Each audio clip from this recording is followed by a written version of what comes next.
kegiatan ini maupun yang terutama adalah kita selalu senantiasa dijauhkan dari penyakit, dari wabah virus corona ini. Mudah-mudahan seluruh umat warga bangsa Indonesia dilindungi oleh Allah Subhanahu wa taala. Amin ya rabbal alamin.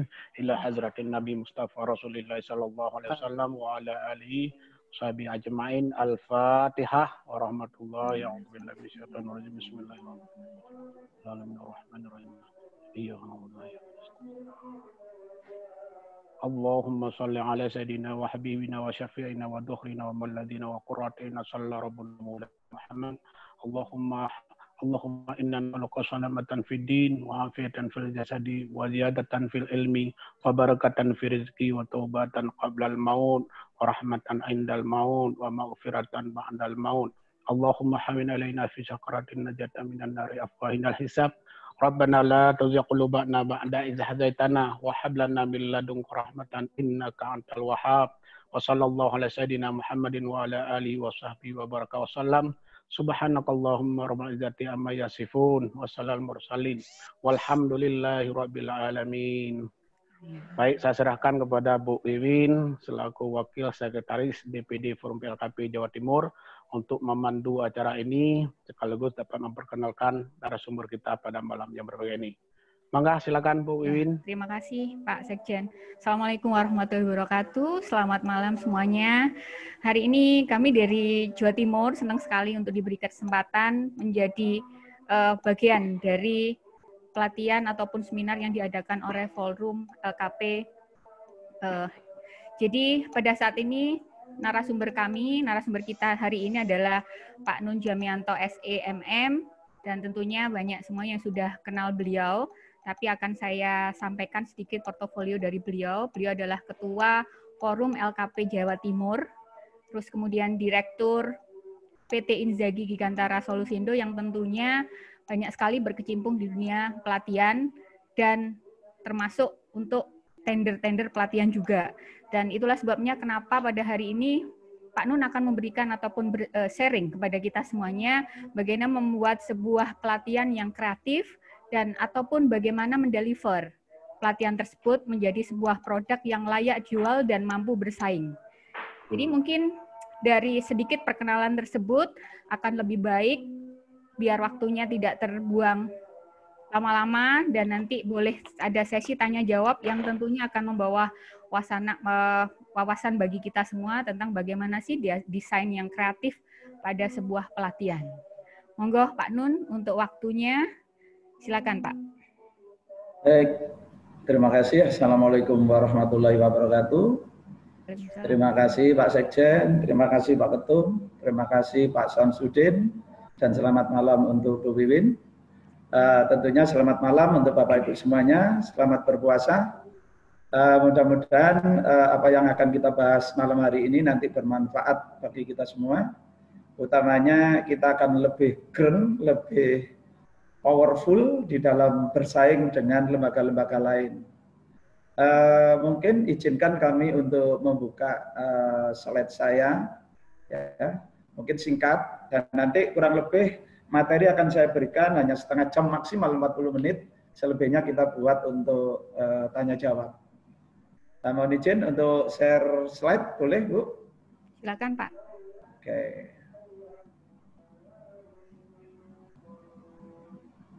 Apakah sudah tampak slide saya, layar saya? Oke. Sudah, Pak. Baik, ini yang tadi siang sempat saya sharekan ke Bapak Ibu sekalian. Ya, tema kita sebenarnya bukan ini. Temanya bagaimana mendesain program training kreatif, ya. Tetapi tentu saja yang akan kita bahas pertama adalah bagaimana bisnis kursus dan pelatihan itu tetap eksis apapun tantangannya, apapun situasinya. Maka dari itu pada malam hari ini saya memberikan judul slide saya yang pertama itu mempertahankan bisnis kursus dan pelatihan dengan satu mengadakan pelatihan kreatif, mengembangkan support bisnis untuk menyangga main bisnis kita yaitu LKP kita. Tentu saja salah satu di antaranya yang mungkin teman-teman ada sebagian mungkin yang sudah familiar, ada sebagian yang belum. Saya ingin sharing bagaimana sih sebenarnya kita ini bisa mengikuti tender pelatihan. Gitu ya. Bapak Ibu sekalian, mungkin selama ini Bapak Ibu tidak banyak yang tahu. Karena ketika saya tender pelatihan di kementerian, di BUMN, di dinas-dinas itu hampir tidak ketemu dari teman-teman LKP. Mungkin yang ketemu itu kalau di Jawa Timur itu ada Pak Tio dari Karba, ada Pak Nuryadi, Poltek Indonesia. Itu yang saya ketemu hanya 2 orang. Bapak Ibu perlu ketahui, tahun 2019 saja yang namanya Dinas Koperasi dan UMKM itu menggelontorkan dananya 150 miliar. Itu hanya untuk pemberdayaan dan pelatihan. Dan pelatihannya itu jangan dianggap pelatihan yang sulit-sulit, yang wah-wah, yang hebat-hebat. Ternyata pelatihannya itu adalah pelatihan-pelatihan yang sering kali dilaksanakan oleh LKP maupun LPK. Sehingga sebenarnya Bapak Ibu seandainya tahu, maka bisa berpotensi untuk mengambil peran di situ, gitu ya. Gitu. Yang nomor 2 itu bagaimana mengembangkan support bisnis. Tentu saja bisnis yang kita maksud adalah bukan main bisnis, tetapi sebuah bisnis yang sama-sama menguntungkan, yang tujuannya adalah untuk menyangga bisnis utama kita, yaitu di lembaga kursus dan pelatihan. Baik Bapak Ibu, ini sebuah judul yang perlu saya sampaikan.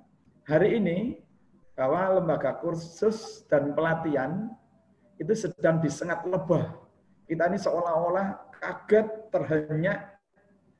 Kita seolah-olah dikejutkan oleh sesuatu yang tadinya kita nyantai santai, enak-enak, tiba-tiba ada sebuah sikon yang benar-benar membuat kita itu terdampak, sehingga seluruh Indonesia, baik maupun LKP atau LPK itu isunya itu tentang kondisi saat ini, yaitu diantaranya tentang prakerja, tentang pandemi corona, tentang hancurnya ekonomi, rendahnya daya beli masyarakat, dan sebagainya. Nah ini pula, saya kira kita yang ada di sini juga terkejut dengan godaan yang seperti ini. Kita benar-benar tidak nyangka sebelumnya jika akan ada kondisi yang seperti ini. Nah, kita sebagai lembaga training, lembaga kursus, lembaga pelatihan yang biasa memberikan semangat pada orang lain, yang biasanya membina pada orang lain, tidak boleh ikut larut sedih. Tetapi bagaimana sikap kita ketika ada sesuatu yang berubah, kita berubah menjadi positif seperti yang kemarin disampaikan, saya garis bawahi oleh Pak Joko Jawa Tengah, termasuk Pak Eko Lampung. Ini luar biasa, 2 orang ini menurut saya senior-senior yang bisa dicontoh. Gitu ya. Yang berikutnya Bapak Ibu, ini ada sebuah apa namanya ini, istilahnya surat cinta untuk negeri. Masih ngos-ngosan rasanya kita mengejar ketinggalan teknologi akibat revolusi industri 4.0. Dan terengah-engah memenuhi standar akreditasi agar lembaga mampu bersaing di era digital. Tapi tiba-tiba kita dihantam, dikejutkan oleh sebuah kondisi, yaitu dengan adanya wabah yang disebut dengan COVID-19 atau Corona, sehingga ekonomi kita lumpuh. Dan ini tentu saja terjadi tidak hanya pada kita, tetapi pada seluruh dunia, insya Allah. Kita benar-benar kaget dengan kondisi seperti ini. Sebenarnya bagi LKP atau LPK, ketika kondisi ini terjadi, kita merasa mulai ada secercah harapan. Dengan begitu pemerintah mengeluarkan kartu prakerja, dikala kita sedang susah mencari murid akibat adanya social dan physical distancing. Ternyata ibarat kita ini balapan, di tikungan terakhir kita disalib oleh ojek online. Otomatis kita yang sudah leading dari putaran 1 sampai akhir putaran terakhir, tetapi di tikungan yang terakhir kita tidak tiba-tiba lengah, dan namanya kemenangan itu akhirnya diambil oleh orang lain. Meskipun hari ini masih jadi polemik. Jadi saya gambarkan sebuah kondisi seperti MotoGP, pertarungan antara Valentino Rossi dengan Marc Marquez ini ya. Ibaratnya Rossi ini, balapan kita ini sampai 24 kali putaran. Rossi ini mulai putaran 1 sampai putaran ke-24 ini terus leading, terus memimpin. Tetapi ketika di tikungan terakhir, tiba-tiba Marquez nyalip. Pemenang siapa? Pemenang adalah orang yang menyalip dan orang yang tiba di garis finish lebih dulu. Itulah pemenang yang sesungguhnya. Gitu ya. Nah, gambaran ini seperti halnya kita ini juga seperti pertarungannya antara ojek online sama ojek pengkolan. Kita sebagai ojek pengkolan yang sudah bertahun-tahun, sudah sekian tahun menata lembaga kita dengan baik, memenuhi segala persyaratan supaya kita itu terstandar, sarana prasarana kita memenuhi syarat, materi kita terstandar baik itu internasional, nasional, lalu standar judi, instruktur kita semuanya tersertifikasi, metode ngajar kita juga terstruktur dan terstandar. Tiba-tiba hari ini para platform digital muncul di saat detik-detik terakhir dan semuanya merampas harapan ribuan, bahkan puluhan ribu LKP, LPK yang ada di Indonesia, termasuk perguruan tinggi dan PKBM. Apakah ini tidak sah-sah? Di dalam sebuah peperangan teknologi modern, siapa yang menguasai data, siapa yang menguasai teknologi, dia akan memenangkan persaingan bisnis. Dan tentu saja kita tidak bisa membendung kondisi seperti ini. Kita tidak bisa menghentikan teknologi, yang ada kita harus mengikutinya. Ketika kita nanti sudah mengikuti, karena kita basicnya kita lebih kuat, karena persiapan kita secara bertahun-tahun lebih hebat, insya Allah ketika kita itu sudah mengikuti, pada akhirnya kita akan menjadi pemenang dan akan kita salib lagi mereka. Saya lanjutkan Bapak Ibu, ini kita masih bicara tentang prolog ya, atau pendahuluan. Seperti halnya yang disampaikan oleh Pak siapa waktu rapat hari apa kemarin, hari Minggu ya kalau nggak salah, atau hari apa itu kemarin, saya lupa. Tantangan LKP, tantangan kita ini ada 3 tantangan besar, 3 big challenge. Bagi sebuah training provider, lembaga kursus atau lembaga pelatihan, tantangan kita hari ini adalah, benar yang disampaikan oleh kemarin siapa narasumber saya lupa, saat ini kita sedang menghadapi revolusi industri 4.0, yang mana semuanya serba internet, serba teknologi, serba cepat, dan sebagainya. Kita ngos-ngosan apapun kondisinya kita harus mengikuti, agar kita itu tidak tertinggal. Satu sisi kita harus berpikir, ketika teknologi ini berkembang seperti pesat seperti ini, apa yang harus kita lakukan? Salah satunya kita hari ini dipaksa, yang sebelumnya kita nggak ngerti namanya Zoom, nggak ngerti Google Meet, nggak ngerti Jitsi Meet, tidak ngerti, mungkin kita abai dengan yang namanya Google Classroom, dengan Edlink, maka orang seluruh dunia hari ini belajar tentang teknologi yang dilahirkan oleh generasi revolusi industri generasi keempat ini. Yang kedua, jangan salah Bapak Ibu, bahwa hari ini memang benar kita sudah mulai masuk di bonus demografi yang puncaknya nanti pada tahun 2030 sampai tahun 2040, yang mana Indonesia ini penduduknya diperkirakan sampai 192 juta orang, dan 64%-nya atau 190 juta lebih itu adalah orang-orang yang berasal dari usia produktif, yaitu usia di atas 15 tahun sampai 64 tahun. Jadi saat ini usia produktif itu sampai 64. Orang 64 tahun rata-rata masih sehat. Berarti ekonomi kita lumayan maju. Ya. Sisanya adalah anak-anak, yaitu anak-anak di usia, orang-orang di usia di bawah 15 tahun, dan sedikit persen yaitu orang yang di atas usianya 64 tahun ke atas. Satu sisi yang mengguncang dunia, mengguncang apapun kondisi bisnis kita, yaitu adalah masalah pandemi corona yang menghantam hampir semua sendi kehidupan kita.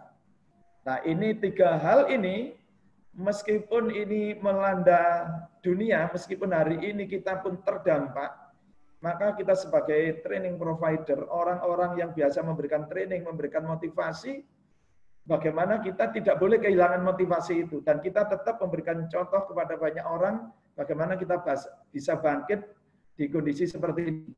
Kalau Bapak Ibu mungkin ingat tentang kisahnya Who Moved My Cheese, siapa yang memindahkan keju saya. Di situ ada 4 tokoh, yaitu Snip, Scurry, satunya Ham dan Hugh. Mungkin Bapak Ibu nanti bisa dicari seperti apa perjuangannya mereka. Maka ketika Bapak Ibu membaca buku itu, kisah itu insya Allah, kalaupun hari ini kita sedang hilang semangat, insya Allah akan merasa ada harapan kembali. Oke, yang pertama kita bahas secara singkat saja, mungkin per slide saja. Yang pertama tentang revolusi industri 4.0 yang dicirikan dengan Internet of Things atau IoT, Big Data Analysis, Artificial Intelligence, Augmented Reality, Cyber Security, Integrated System, Cloud Computing, dan seterusnya. Ini adalah ciri khas dari revolusi industri 4.0. Ya. Tentu saja Bapak di sini, Bapak Ibu, saya tidak menjelaskan apa arti Internet of Things, Big Data Analysis, Artificial Intelligence, dan sebagainya, karena saya yakin Bapak Ibu dan saya sebenarnya kondisinya sama. Tetapi ada satu dampak positif yang bisa kita ambil dari sebuah revolusi besar-besaran ini, yaitu tentang revolusi industri 4.0. Seperti yang tadi saya sampaikan, kita hari ini merasa disengat oleh tawon, ya, sehingga kita itu tersadar bahwa kita itu harus segera mengikuti perkembangan teknologi itu. Hari ini semua orang, semua LKP sudah menggunakan Zoom Meeting, Google Meeting, Jitsi Meet, Google Classroom, AdLink, termasuk kemarin yang disampaikan tentang marketplace dan sebagainya.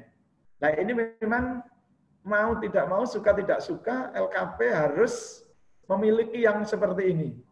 Kalau ingin tetap exciting di era revolusi industri 4.0. Pertanyaannya, how to survive a global pandemic. Nah, bagaimana kita bisa survive ketika kita ini kena pandemi global, yaitu COVID-19, yang mana semua ekonomi runtuh, bisnis apapun runtuh, kecuali mungkin yang tidak runtuh itu adalah bisnis-bisnis di bidang teknologi informasi ya. Ini Telkom kayaknya semakin panen ini. Ya, karena penjualan bandwidth dan sebagainya pasti meningkat. Oke, maka dari itu kita yang ada hanya chain or die ya. Kita kondisi seperti ini mau tetap diam, hanya mengeluh, menggerutu, menyalahkan keadaan, atau kita segera bangkit untuk merubah sesuatu. Tentu saja adalah merubah di bisnis kita adalah menjalankan bisnis sampingan yang menjadi kebutuhan masyarakat untuk dalam waktu dekat. Jadi saya tahu persis hari ini kawan-kawan yang tadinya LKP-nya komputer pun sudah jualan masker. Termasuk saya pun jualan masker. Bapak Ibu nanti kalau ingin beli masker, ada pesanan masker dalam jumlah besar, saya juga sedang kerjasama dengan sebuah pabrik masker. Ya. Termasuk berubah, mau nggak mau kita berubah menjadi dari yang manual menjadi online, mungkin kita bisa bekerjasama dengan jasa pengiriman dan sebagainya. Ini adalah strategi jangka pendeknya. Strategi menengahnya, mulai hari ini, sekali lagi saya sampaikan, mau tidak mau, suka tidak suka, LKP harus memiliki website, LKP harus sudah memiliki e-learning system, sudah menyiapkan bahan ajar daring, membuat video-video pembelajaran seperti yang kemarin disampaikan oleh Pak Ode. Ya. Jadi apa yang disampaikan Pak Ode di depan, ini begitu hebatnya Pak Sekjen kita itu mengatur seminar ini, sehingga kawan-kawan hari ini sudah nggak gaptek lagi karena Pak Ode itu ada di depan posisinya. Nah, cuma saya yakin Bapak Ibu masih juga ada yang bingung. Apa sih yang sebenarnya harus kita miliki? Yang pertama, LKP mutlak memiliki website. Saya kira ini hampir semuanya LKP sudah punya. Yang kedua, memiliki e-learning system. Boleh Bapak Ibu menggunakan Google Meeting, boleh menggunakan AdLink, boleh menggunakan program-program lain yang sifatnya bisa digunakan untuk e-learning system ya, yang bisa ditempelkan di website kita. Artinya website kita harus ditempeli oleh e-learning system. Sehingga pembelajarannya nanti tidak hanya sekedar jualan video seperti yang hari ini ramai. Nah, Bapak Ibu, kita LKP ini kan sebenarnya jauh lebih siap daripada para platform itu. Maka dari itu pembelajaran kita nggak boleh dong hanya jualan video. Maka minimal pembelajaran kita meskipun secara online, minimal ya ada pembelajaran yang sifatnya itu adalah naratif atau modul-modul yang baik itu disimpan melalui PDF atau doc. Mungkin ada PPT-nya yang kita jelaskan, kita gambarkan secara singkat melalui slide, maupun kita aplikasikan dengan menggunakan video pembelajaran. Nah, satu lagi harus ada dengan tatap muka yang menggunakan video ini. Jadi ada 4 minimal yang namanya video pembelajaran yang menggunakan sistem online. Tidak hanya sekedar jual video. Sehingga nanti meskipun ada kawan-kawan kita, wartawan, kawan-kawan kita dari jajaran samping, misalnya kepolisian, kejaksaan, termasuk LSM yang menanyakan, ini LKP ini pelatihannya abal-abal apa beneran? Maka kita bisa menunjukkan bahwa kita itu meskipun secara online ya memang melakukan pembelajaran yang benar-benar pembelajaran kursus dan pelatihan. Unsurnya tercapai semua, standarnya tercapai, tersusun kurikulum silabus sampai lesson plan atau RPP-nya, modulnya ada, para instrukturnya tersertifikasi, apalagi lembaganya terakreditasi, mau dari pintu mana mereka mengatakan bahwa kita abal-abal. Beda dengan yang hari ini terjadi. Karena anak-anak muda yang super kreatif, mempunyai akses yang luar biasa terhadap lingkaran kekuasaan, sehingga main tunjuk, ternyata yang dijual hanya sekedar jualan video pembelajaran. Kalau hanya begitu mah di YouTube sudah banyak. Maka dari itu pesan saya nanti kalaupun LKP atau LPK ini akan pada akhirnya akan ditunjuk menjadi kartu mitra kartu prakerja, ya kita harus benar-benar menjalankan pembelajaran yang benar-benar terstandar, terukur, dan tidak hanya sekedar jualan video pembelajaran. Yang berikutnya, bagaimana sih ketika kita menghadapi bonus demografi tadi digambarkan nanti puncaknya pada tahun 2030 sampai 2040, yang mana usia produktif antara 15 sampai 16 tahun itu penduduk paling dominan, yaitu besarnya sampai 64%, jadi 297 juta jiwa, yaitu kurang lebih sekitar 197 juta lebih. Gitu ya. Nah, bagaimana LKP menyikapi ini? Maka LKP ya kita harus membuat kursus-kursus atau pelatihan-pelatihan yang menarik bagi usia-usia anak-anak muda. Kalau kursus-kursus kita judulnya masih seperti tahun-tahun 90-an kita tidak berubah, maka hari ini kita akan kalah dengan para platform-platform yang memberikan judul-judul yang kreatif. Kita kalah di judul pelatihan, isinya mungkin kita lebih bagus, tapi kita kalah di kemasan. Nah, maka dari itu, bonus demografi merupakan tantangan bagi LKP, bagaimana kita membuat sebuah kursus, sebuah pelatihan, yang pada akhirnya kita itu judulnya saja sudah menarik anak-anak muda. Bagaimana nanti seperti apa, ya nanti akan kita sharing, kita diskusi tentang ini. Yang nomor 3, pembukaan slide saya yang pertama. Oh, ini masih bonus demografi ya. Ini tadi ada 297 juta jiwa diperkirakan tahun 2030. Ini kondisinya. Saya lanjut. Oke. Ketika kita menghadapi anak-anak muda seperti itu, apa yang kita akan berikan kursus-kursus pada apa yang tepat pada mereka? Kalau hari ini kita hanya memberikan kursus menjahit, maka anak-anak muda ya nggak mau mendekat. Beda kalau kita judulnya kita buat yang agak bombastis, misalnya menjadi pengusaha garmen dengan modal dengkul selama 10 hari.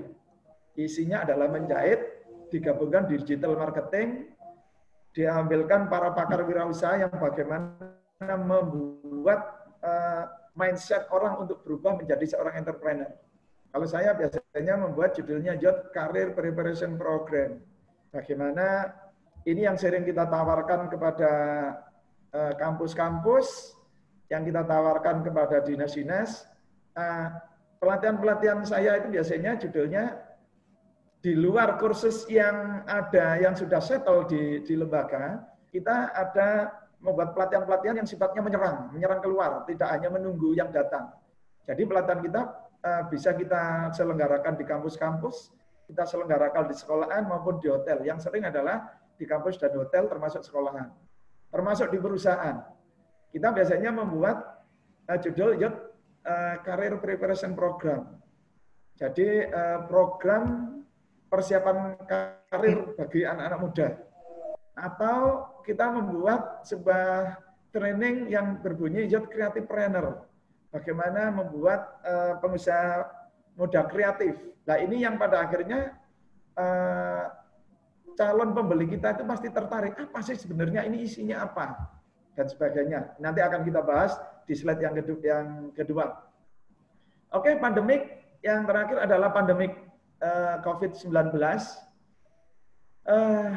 Ini Kementerian Tenaga Kerja, yaitu Dirjen Bina Latas, Pak Bambang Satrio Lelono, kalau nggak salah tanggal 14 April kemarin menyampaikan ada 2,8 juta karyawan pekerja ini dirumahkan maupun di PHK. Jangan lupa Bapak Ibu, ini adalah yang melapor secara resmi. Real, para pekerja yang di perusahaan-perusahaan informal atau non-formal, perusahaan-perusahaan kecil ini jauh lebih banyak jumlahnya daripada ini. Maka dari itu sebenarnya ini satu sisi adalah sebagai peluang bagi LKP atau LPK, satu sisi ini adalah sebuah tantangan. Nah, Sri Mulyani, Menteri Keuangan juga mengatakan pada tanggal, saya lupa nih kalau nggak salah 14 April juga ini, ada 37.000 perusahaan tutup dan ratusan tenaga kerja dirumahkan, gitu ya. Ini katanya Bu Menteri. Sekali lagi, ini adalah yang tercatat secara resmi. Dan kenyataan hampir di semua daerah kondisinya sama, banyak perusahaan tutup, terutama perusahaan-perusahaan yang memang kemarin itu belum terlalu settle, karena kondisi sekarang pasti ter-PHK. Satu sisi sekali lagi, ini adalah peluang bagi LKP-LPK. Ini apa sih permasalahan para pengusaha-pengusaha itu? Hari ini mereka tidak mampu bayar cicilan bank, hari ini tidak mampu bayar karyawan, tidak mampu bayar biaya operasional, tidak ada income dan sebagainya. Dan we don't know when corona end. Dan kita tidak tahu sebenarnya sampai kapan corona ini berakhir. Maka dari itu kita sebagai lembaga kursus dan pelatihan benar-benar harus memeras otak bagaimana membuat pelatihan-pelatihan yang sifatnya kreatif, yang menarik, dan kita sebagai LKP perlu membuat bisnis-bisnis sampingan. Ini untuk slide saya yang pertama. Mohon izin, apakah ini masih sudah ganti slide di tempatnya Bapak Ibu? Sudah ganti? Sudah Pak, dilanjutkan. Okay. Kalau itu tadi adalah pendahuluan, sekarang apa ini? Oke, saya slide-kan. Sudah tampil, Ibu? Sudah. Oke, sekarang yang seperti yang saya sampaikan tadi, judul di depan tadi saya mengatakan bagaimana sih membuat LKP itu bisa bertahan minimal dengan 3 cara tadi, membuat desain training kreatif, bagaimana membangun support bisnis, dan kalau perlu kita mengikuti lelang-lelang pemerintah, lelang-lelang di dunia pelatihan khususnya, termasuk dunia pengadaan yang sesuai dengan core bisnis kita. Satu kata yang perlu Bapak Ibu sampai ketahui, selama masih ada dunia, belum kiamat maksudnya, selama problem itu masih ada, tidak akan LKP, LPK ini sebenarnya tidak punah. Yang namanya pemberdayaan dan pelatihan ini sangat dibutuhkan. Justru banyak problem ini sebenarnya adalah sebuah tantangan, sebuah harapan bagaimana training LKP LPK itu bisa mengembangkan bisnis bisnis kursusnya. Prinsip sekali lagi, kita bisa membuat training yang super kreatif, apapun trainingnya, apapun menariknya buntutnya. Kita sebagai LKP, sebagai LPK, jangan sampai pengalaman buruk yang hari ini menjadi isu nasional tentang pelatihan yang hanya sekedar dikatakan sekedar jual video terjadi pada LKP atau LPK. Ini adalah sebuah aturan pelatihan dan ini diakui sudah di dunia. Ini kita mengacu pada Jerman dan Australia ini ya. Prinsip sebuah pelatihan ini satu harus dilaksanakan berdasarkan hasil identifikasi kebutuhan. Berarti menurut ada training need analysis-nya dulu. Tidak ujuk-ujuk kita gempur orang kita jejeli dengan berbagai materi pelatihan sesuai keinginan kita. Tetapi kita mengadakan riset. Sebenarnya masyarakat butuh apa? Sebetulnya yang kondisi seperti ini apa yang paling dibutuhkan? Barangkali bagi tenaga kerja yang kehilangan penghasilan, mungkin Bapak Ibu berpikir bahwa hari ini yang dilatih adalah keterampilan-keterampilan agar mereka dapat segera bekerja kembali. Tetapi jangan lupa, kalaupun sudah kita latih dengan keterampilan, sampai mereka kompeten pun, jangan lupa ada tantangan berikutnya. Ternyata perusahaan-perusahaan, industri banyak yang tutup. Tetapi ini juga menjadi sebuah masalah. Maka dari itu, pelatihan harus disusun atau dilaksanakan berdasarkan hasil identifikasi kebutuhan. Yang nomor 2, tentu saja ini Bapak Ibu sebenarnya sudah paham semua. Saya tahu sekali Bapak Ibu sudah, ini makanan sehari-hari para pakar, cuma saya mungkin hanya mengingatkan. Kita boleh kreatif, tetapi kita tidak boleh keluar dari yang namanya standar. Pelatihan apapun boleh, tetapi pelatihan harus disusun berdasarkan standar. Baik mengacu standar nasional, standar internasional, atau standar khusus, atau kebutuhan yang sudah diidentifikasi dengan jelas. Jadi nomor 2 ini adalah sebuah poin bagaimana kita membuat sebuah pelatihan tidak boleh keluar dari yang namanya aturan. Apabila Bapak Ibu membuat sebuah training akhirnya keluar dari sebuah aturan, maka yang terjadi adalah sama seperti yang hari ini sedang dibahas oleh para dibicarakan oleh masyarakat luas tentang sebuah pelatihan yang mengacu standarnya mana yang diacu gitu ya. Dan yang nomor 3, pelatihan itu harus bisa diukur. Pengakuan hasilnya harus ada pengakuan pelatihan itu.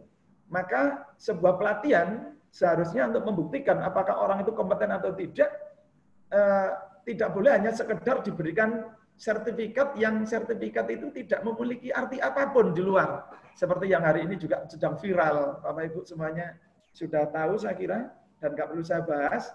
Maka dari itu adanya LSP, LSK ini sangat erat hubungannya dengan yang namanya kursus dan pelatihan.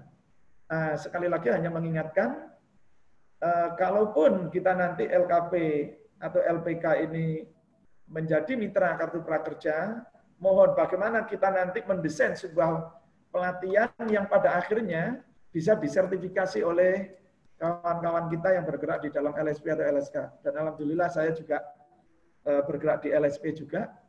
LSP saya adalah LSP di bidang manajemen pengembangan sumber daya manusia. Promo sedikit boleh dong? Yang berikutnya, jika pelatihan itu disusun berdasarkan standar nasional, maka kuncinya ada 3. Disusun secara berjenjang atau tidak berjenjang, boleh. Bapak Ibu membuat pelatihan ini, saya susun mengacu pada KKNI level berapa. Jadi kalau disusun secara berjenjang, berarti acuannya adalah KKNI. Jadi yang namanya SKL-nya Bapak Ibu mengacu pada KKNI jika ini leveling. Bagaimana Bapak Ibu jika KKNI-nya belum ada? Apakah kita bisa membuat sendiri KKNI? Tidak bisa. Ya, namanya KKNI itu harus disetujui oleh semua stakeholder, kementerian terkait, organisasi atau asosiasi yang membidangi, para pakar dan sebagainya. Maka kita boleh mengacu kepada standar yang lainnya tadi. Saya kembalikan sedikit. boleh mengacu kepada standar khusus atau kebutuhan yang sudah diidentifikasi dengan jelas. Ya, nanti seperti apa kita bahas teknisnya, atau di waktu yang lain jika ternyata nanti ada waktu lagi di kemudian hari setelah semua jadwal seminar sudah selesai. Nomor 3 adalah program pelatihan kerja yang tidak berjenjang disusun berdasarkan unit kompetensi atau kelompok unit kompetensi. Jika Bapak Ibu hari ini setiap apapun yang sudah kita kerjakan, yang kita latihkan, materinya ada SKKNI-nya, maka kita harus mengacu pada SKKNI. Maka baru dikatakan standar. Jika SKKNI-nya sudah ada tetapi kita tidak mengacu pada SKKNI, maka pelatihan kita akan kembali tidak standar. Maka bisa dipertanyakan oleh kawan-kawan pers, oleh siapapun yang ingin menanyakan, jangan-jangan LKP ini pelatihannya juga tidak terstandar. Pak, di pelatihan saya, di tempat saya lebih dari sekedar SKKNI. Ya, boleh, tentu saja boleh. Namanya SKKNI itu adalah standar minimal yang harus dipenuhi. Nanti kita bicara lebih lanjut, biar diskusinya nanti ramai. Yang berikutnya, ini yang tadi saya sampaikan, Bapak Ibu. Sekarang bagaimana sih kita membuat sebuah judul kursus atau pelatihan yang menarik? Sekali lagi yang perlu kita ingat, kita tidak boleh lepas dari standar. Kita tidak boleh keluar dari risalah pelatihan tadi, ya. Tetapi yang namanya judul kursus atau judul pelatihan harus menarik, yang membuat penasaran pembaca atau orang yang ada di luar sana, tetapi tetap mengacu pada capaian. Dan sekali lagi jangan pernah takut mendesain sebuah program pelatihan secara out of the box. Ini sebuah teknik bagaimana agar LKP, LPK itu bisa eksis melawan kursus-kursus anak-anak zaman milenial. Dan alhamdulillah saya sudah melakukan. Salah satu contoh begini. Jika LKP tidak memiliki sebuah resource yang cukup, maka ya kita harus kolaborasi dengan pihak lain. Misalnya berkolaborasi antar LKP, berkolaborasi dengan HRD perusahaan, kolaborasi dengan para pakar, kolaborasi dengan LSP, LSK, dan lain-lain. Contoh misalnya begini, hari ini Bapak Ibu mempunyai LKP di bidang menjahit. Sekali lagi, kalau kita pampang di depan lembaga kita, kursus menjahit, gitu ya, maka yang datang ke tempat kita hanya 1-2 orang. Kita membuat flyer, kita sharekan di media, di sosmed, di Instagram, di grup-grup, itu pun orang hanya melihat sebelah mata, kursus menjahit. Tetapi bagaimana kalau kursusnya dirubah menjadi kursus dan pelatihan menjadi pengusaha baju seragam karyawan? Berarti kita fokus bagaimana lulusan kita nanti adalah mampu membuat baju seragam karyawan dan mampu menjual. Secara otomatis kita membutuhkan kolaborasi antara kursus menjahit, orang-orang yang ahli di bidang kewirausahaan atau para pelaku wirausaha untuk menjadi mentor. Untuk ahli pemasarannya kita bekerja juga dengan digital marketing. Jadi hari ini Bapak Ibu jangan hanya berjalan dengan resource yang Bapak Ibu punya. Kita punya kawan, kita punya teman, kita punya jaringan, itu yang akan kita gandeng. Kursus, misalnya kursus membuat, misalnya begini, kursus menjadi wirausaha dengan modal kecil, hasil besar melalui bisnis masker. Nah, kalau seperti itu, ya akhirnya orang tertarik pada akhirnya. Misalnya begini, menjadi pengusaha masker, modal dengkul untung segunung. Ini akan kita sharekan kepada orang di luar sana, kita buatkan flyer yang menarik, maka kursus-kursus atau pelatihan yang seperti ini akan sangat menarik orang di luar sana. Hari ini banyak kita tahu, banyak orang sedang kehilangan penghasilan, mau buka usaha, sudah nggak punya modal, maka pelatihan yang sangat menarik bagi orang-orang seperti itu adalah yang modal dengkul, maksudnya murah gitu ya. Tapi dengan menghasilkan untung segunung. Siapa kolaborasi kita?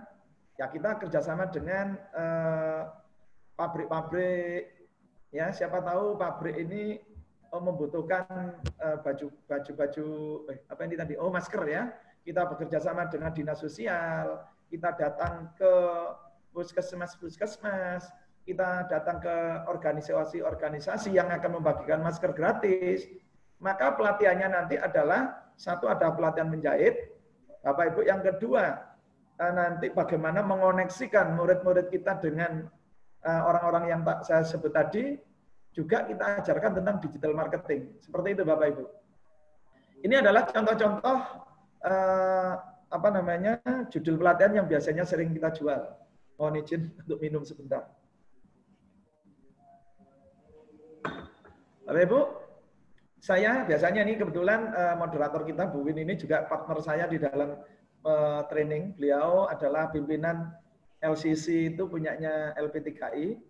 Saya sebagai pemilik Inja Gigantara ini adalah sebuah pelatihan kursus yang berbeda. Tetapi karena kita mempunyai karakter yang berbeda itulah justru kita bisa menyatu dalam sebuah program yang bisa kita jual ke pihak lain. Biasanya saya membuat pelatihan Youth Creative Trainer Program, Youth Career Challenge Program. Bapak Ibu perlu ketahui, saya membuat Youth Creative Trainer Program, ini pelatihan ini biasanya kita desain 3 hari. Biasanya 3 hari itu mulai jam 8 pagi sampai jam 5 sore di sebuah hotel. Nah ini harganya per orang itu 4.500.000 3 hari. 2 hari sampai 3 hari. Kalau peserta kita saja 30 orang, maka pendapatan kita sudah kurang lebih hampir 150-an ya, 140 jutaan. Nanti kita potong dengan pack hotel, kita kurangi dengan biaya alat-alat pelatihan termasuk modul dan sebagainya. Ya tentu saja kita masih punya sisa banyak Bapak Ibu. Termasuk kemarin program ini, 2 program yang 1 dan 2 ini kita berikan pada Universitas Ciputra. Dan alhamdulillah Universitas Ciputra yang terkenal dengan kedahsyatannya di bidang wirausaha ternyata mengacungi jempol terhadap pelatihan ini, sampai rektornya pun ikut turun. Saya ikut ajak berjoget di atas panggung, memberikan motivasi dengan teriak-teriak hebat. Dia mengatakan pelatihan-pelatihan yang seperti ini benar-benar dibutuhkan. Dan Ciputra kami dalam 1 minggu, 1 minggu 2 minggu. 1 minggu itu kita 4 angkatan. 1 minggu 4 angkatan. 4 angkatan. 1 angkatan itu dia berbayar ke kami 40 juta. Berarti dalam 1 minggu Ciputra itu membayar kami, yang waktu itu ada saya, ada Bu Mary, ada Bu Wiwin, ada Pak siapa ya, saya lupa namanya. Nah, ini 40 juta kali 4 berarti 160 juta hanya dapat kita hasilkan selama 1 minggu. Apa sih yang kita berikan pada program Youth Creative Trainer dan Youth Career Challenge program ini? Nah, kita buatkan risetnya. Jadi Bapak Ibu tidak bisa kita itu ujuk-ujuk menawarkan program aneh-aneh tanpa Bapak Ibu itu mampu memberikan pendahuluan yang baik untuk menyampaikan proposal. Saya sampaikan kepada Ciputra saat itu, Pak, Ibu, hari ini Anda tahukah yang namanya data BPS mengatakan pengangguran terbuka ternyata yang paling tinggi justru diduduki oleh orang-orang berpendidikan tinggi. Dan anehnya lagi, sekolah-sekolah jurusan vokasi ternyata sebagai penyumbang terbesar pengangguran tertinggi jika diukur di dalam dari segi pendidikan. Ternyata hasilnya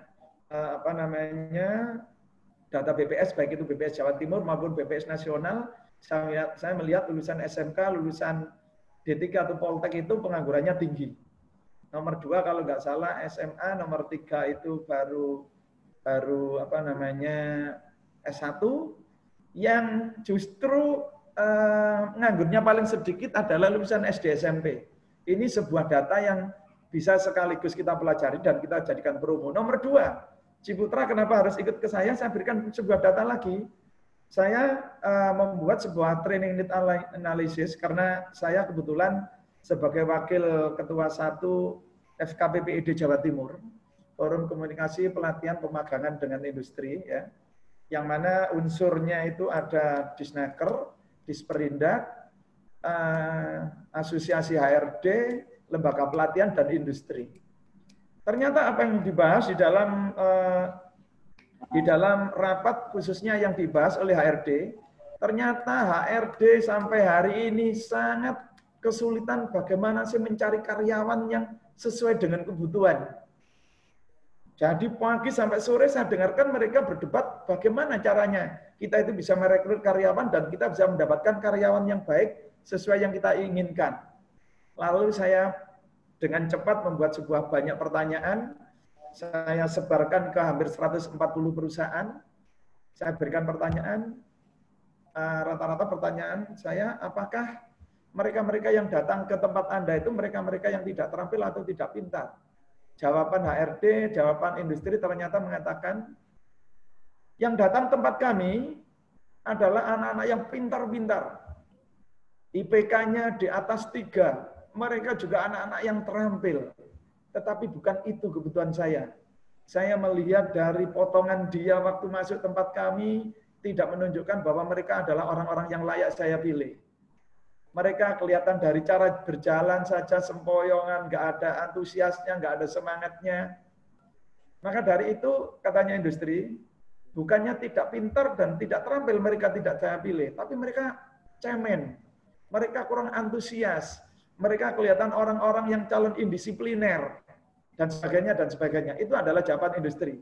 Yang pertama adalah tadi data BPS, yang kedua data dari HRD, yang nomor 3, saya melihat, saya sampaikan pula kepada Ciputra kemarin itu, Pak, Bu, tahu enggak, anak-anak sekarang itu yang namanya anak-anak S1 itu begitu lulus, ternyata belum mampu bersaing di tempat kerja. Karena apa?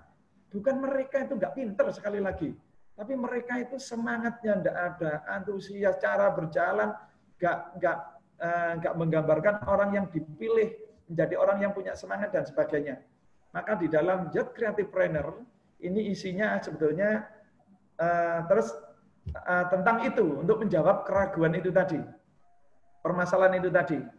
Salah satunya lagi saya berikan kepada Ciputra bahwa anak-anak 80% pelamar kerja itu rata-rata gugur ketika interview, diajak bicara, gagal, takut, nervous dan sebagainya. Maka sebagai lembaga kursus dan pelatihan saya menjual sebuah program kursus namanya Youth Career Challenge Program. Isinya adalah tentang public speaking, bagaimana melatih anak-anak itu berani tampil pede di depan orang banyak, bicaranya terukur, tidak celometan dan sebagainya. Bagaimana sikapnya, cara jalan cepat. Kalau biasanya misalnya 50 km per jam, sekarang ditambah 1,5 kali menjadi 75 km per jam. Jadi mengajarkan cara jalan cepat, mengajarkan cara senyum, mengajarkan cara termasuk potongan rambut dan sebagainya. Justru ternyata pelatihan-pelatihan yang seperti ini merubah mindset mereka menjadi petarung, tidak menjadi orang yang instan.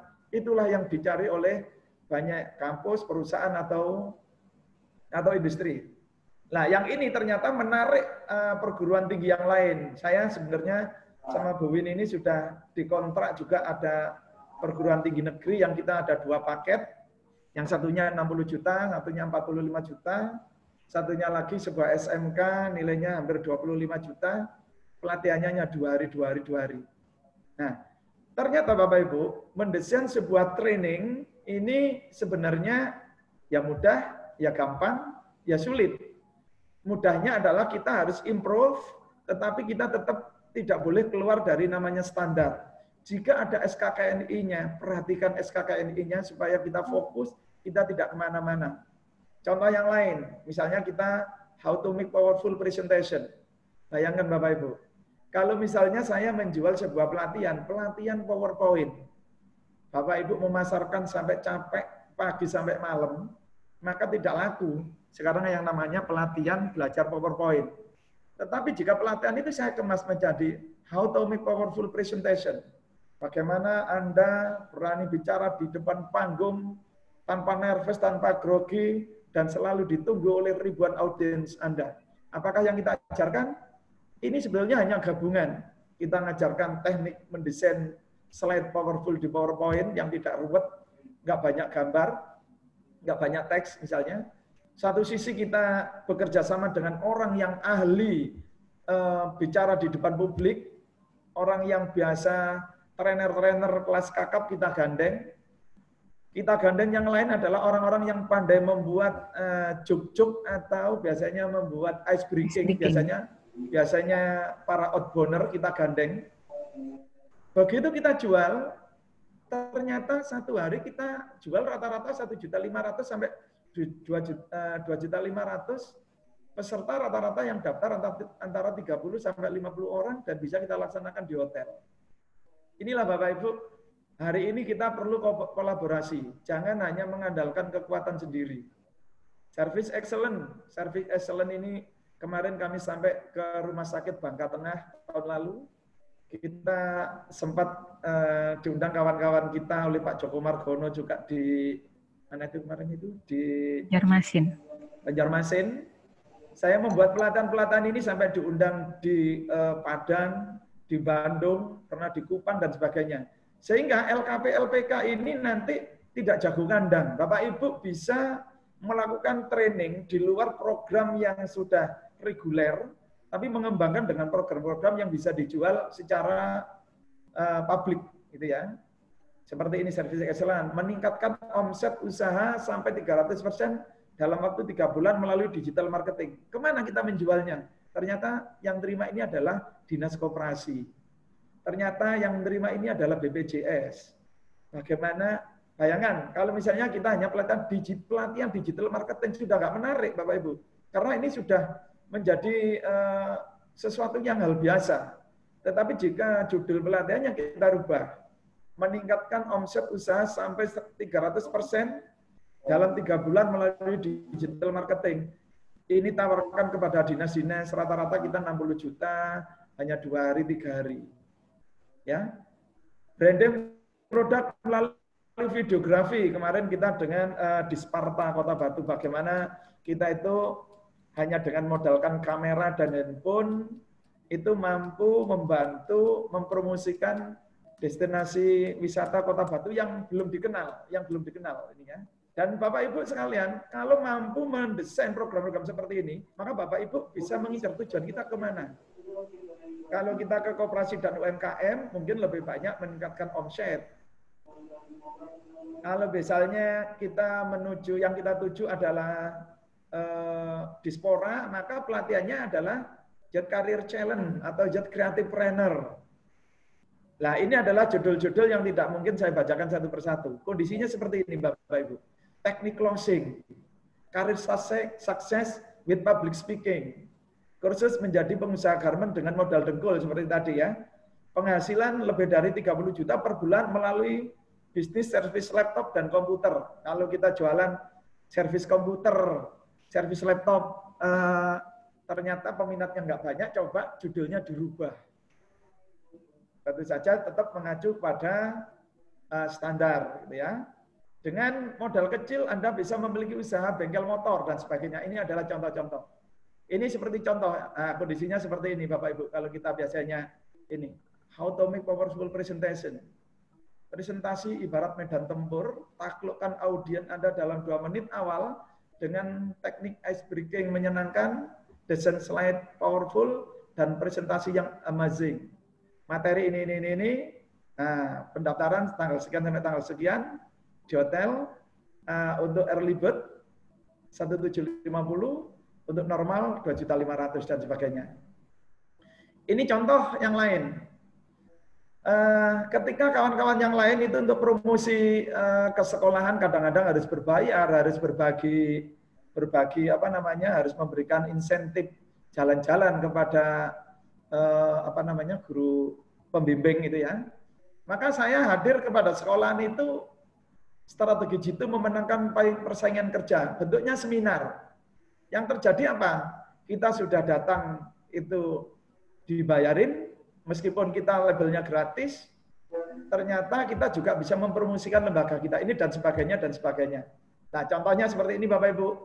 Supaya tidak terjadi seperti yang hari ini menjadi isu nasional, maka misalnya kita marketing online, ya seperti ini menujunya nama program, meningkatkan omset usaha sampai 300% melalui digital marketing.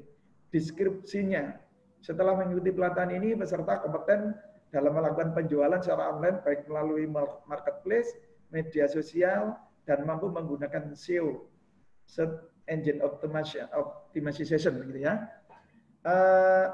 Unit kompetensi yang ditempuh, kalau memang ada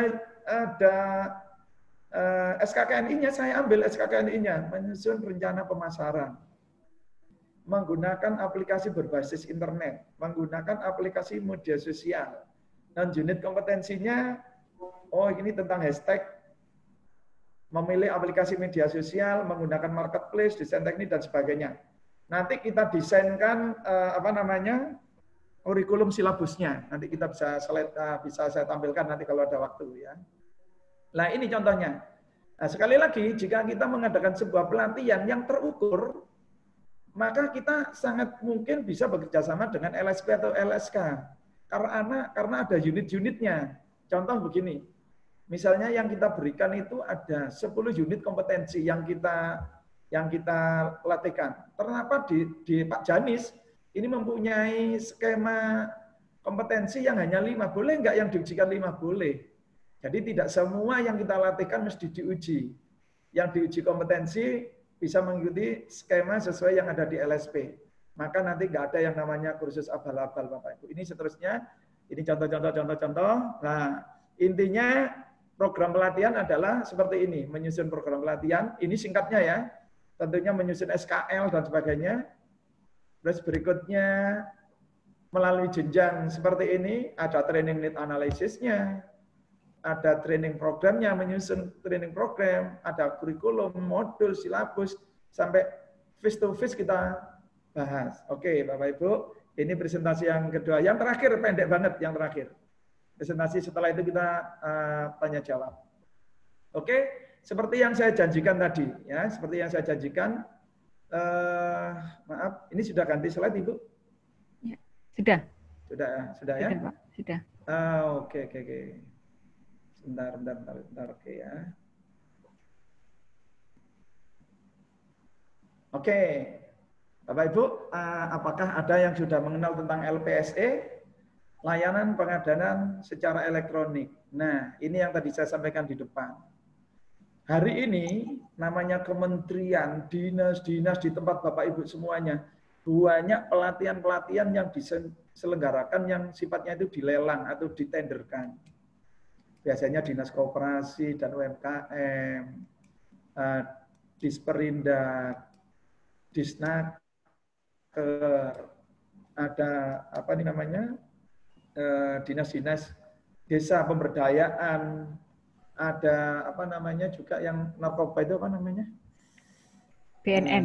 BNN itu juga sering melelang pelatihan-pelatihan yang kita sebenarnya bisa masuk, tapi sayang ini LKP LPK ini nggak ada yang berani bertarung di sini, atau mungkin belum kenal gitu ya. Mungkin saya kenalkan sedikit Bapak Ibu, LPSE itu adalah istilah orang banyak itu adalah tender. Jadi layanan pengadaan secara elektronik. Hari ini kita yang namanya tender tidak perlu datang ke tempat dinas yang mengeluarkan tender, kita cukup di rumah tender secara online. Melalui layanan pengadaan secara elektronik. Nah, apakah LPSE itu? LPSE adalah sistem layanan pengadaan secara elektronik, adalah sistem pengadaan barang dan jasa pemerintah yang dilaksanakan secara elektronik dengan memanfaatkan dukungan teknologi informasi. Jadi sistem LPSE ini bertujuan untuk meningkatkan efisiensi, efektivitas, mutu, dan seterusnya. Artinya Bapak Ibu yang ada di Sumatera boleh dong ikut tender pelatihan yang ada di Papua, tender pelatihan yang ada di Ambon, ada pelatihan yang ada di di Jakarta, di Jawa Tengah, di Surabaya boleh. Saya beberapa kali menang ada di luar Jawa Timur ya, termasuk yang tadi saya sampaikan, pernah di Sumatera Barat, pernah di Kupang dan sebagainya. Surabaya bertiap hari. Nah, tampilannya begini loh Bapak Ibu. Ngetiknya cuma LPSE, dinasnya apa? Kalau Bapak Ibu bingung ya berarti dicari di Google. Misalnya lpsi.kemenak.go.id. Ini yang muncul adalah pengadaan barang dan jasa yang ada di Kemenak. lpse.jatimprov, ini di Jatim ini. Ada pengadaan apa hari ini? Saya ketik muncul. Contoh ini saya kembali ke internet sebentar, mohon izin.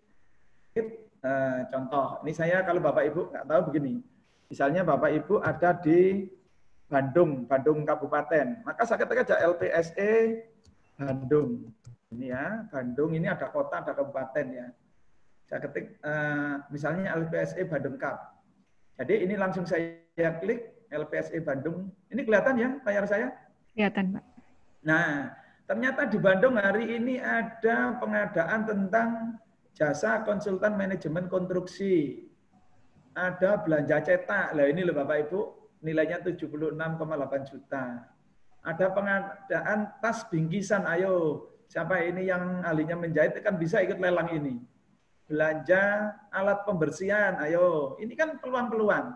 Oke, misalnya saya melihat, saya anggap saja tanggap enggak tahu, saya ingin melihat LPSE yang ada di, misalnya, mana nih? Aduh, sorry. Lepas. Misalnya LPSE-nya, ini saya masuk Google dulu aja, biar gampang. LPSE, apa nih? Monggo, yang mau dicari. Jambi, Pak. Jambi, Pak. Oh, Jambi. LPSE-nya Jambi Pro ini. Jambi ya. Jambi Pro. Ini. Klik. Saya klik di sini. Baru saya klik. Oh, di Jambi hari ini ada pengadaan belanja hibah barang atau jasa yang diserahkan kepada masyarakat, pengadaan sarana kerja, PPKBD, dan ini. Lah nanti, apa sih ini realnya? Ya diklik saja nanti. Ya, ini bisa saya klik. Nilainya 654 juta. Pengadaan penyimpanan kit atau alat dan obat kontrasepsi. Nah, jasa konsultan perencanaan dan seterusnya. Ini masih banyak ini di Jambi ada pengadaan. Teman-teman yang ada di Jambi bisa ambil. Ya. Jadi Bapak Ibu bisa ngikuti pelatihan-pelatihan seperti ini. Misalnya LPSE Surabaya.surabaya.go.id. Ya. Oh, di Surabaya hari ini lagi tidak ada pengadaan. Mungkin kemarin selesai, ini mungkin besok sudah ada jadwal lagi. Contoh misalnya nih, saya lihat ini Injaki pernah enggak nih? Kebetulan lembaga saya lihat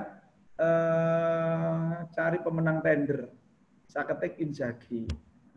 Injaki. Ini ada enggak nih? Kalau enggak ada berarti bohong dong saya. Oh, ternyata Injaki 2000 kemarin menangkan menang tender pelatihan aplikasi komputer akuntansi senilai 900, nilai proyeknya 979,9 1M ini ya. Kita saat itu tahun berapa nih saya lupa, ini menang 4 paket. Jadi 979, 359, 79, ini kalau 4 paket ini sudah 2,3M ini ya. Saya klik siapa sih persaingnya waktu itu? Oh, ini peserta lelangnya saat itu ini yang muncul. Nih.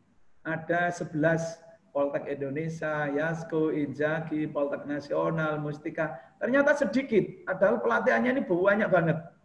Saya lihat pemenangnya, pemenangnya ternyata ini Injaki Gigantara dengan penawaran 964 juta. Menanglah saya. Dari ini ada bintangnya ini.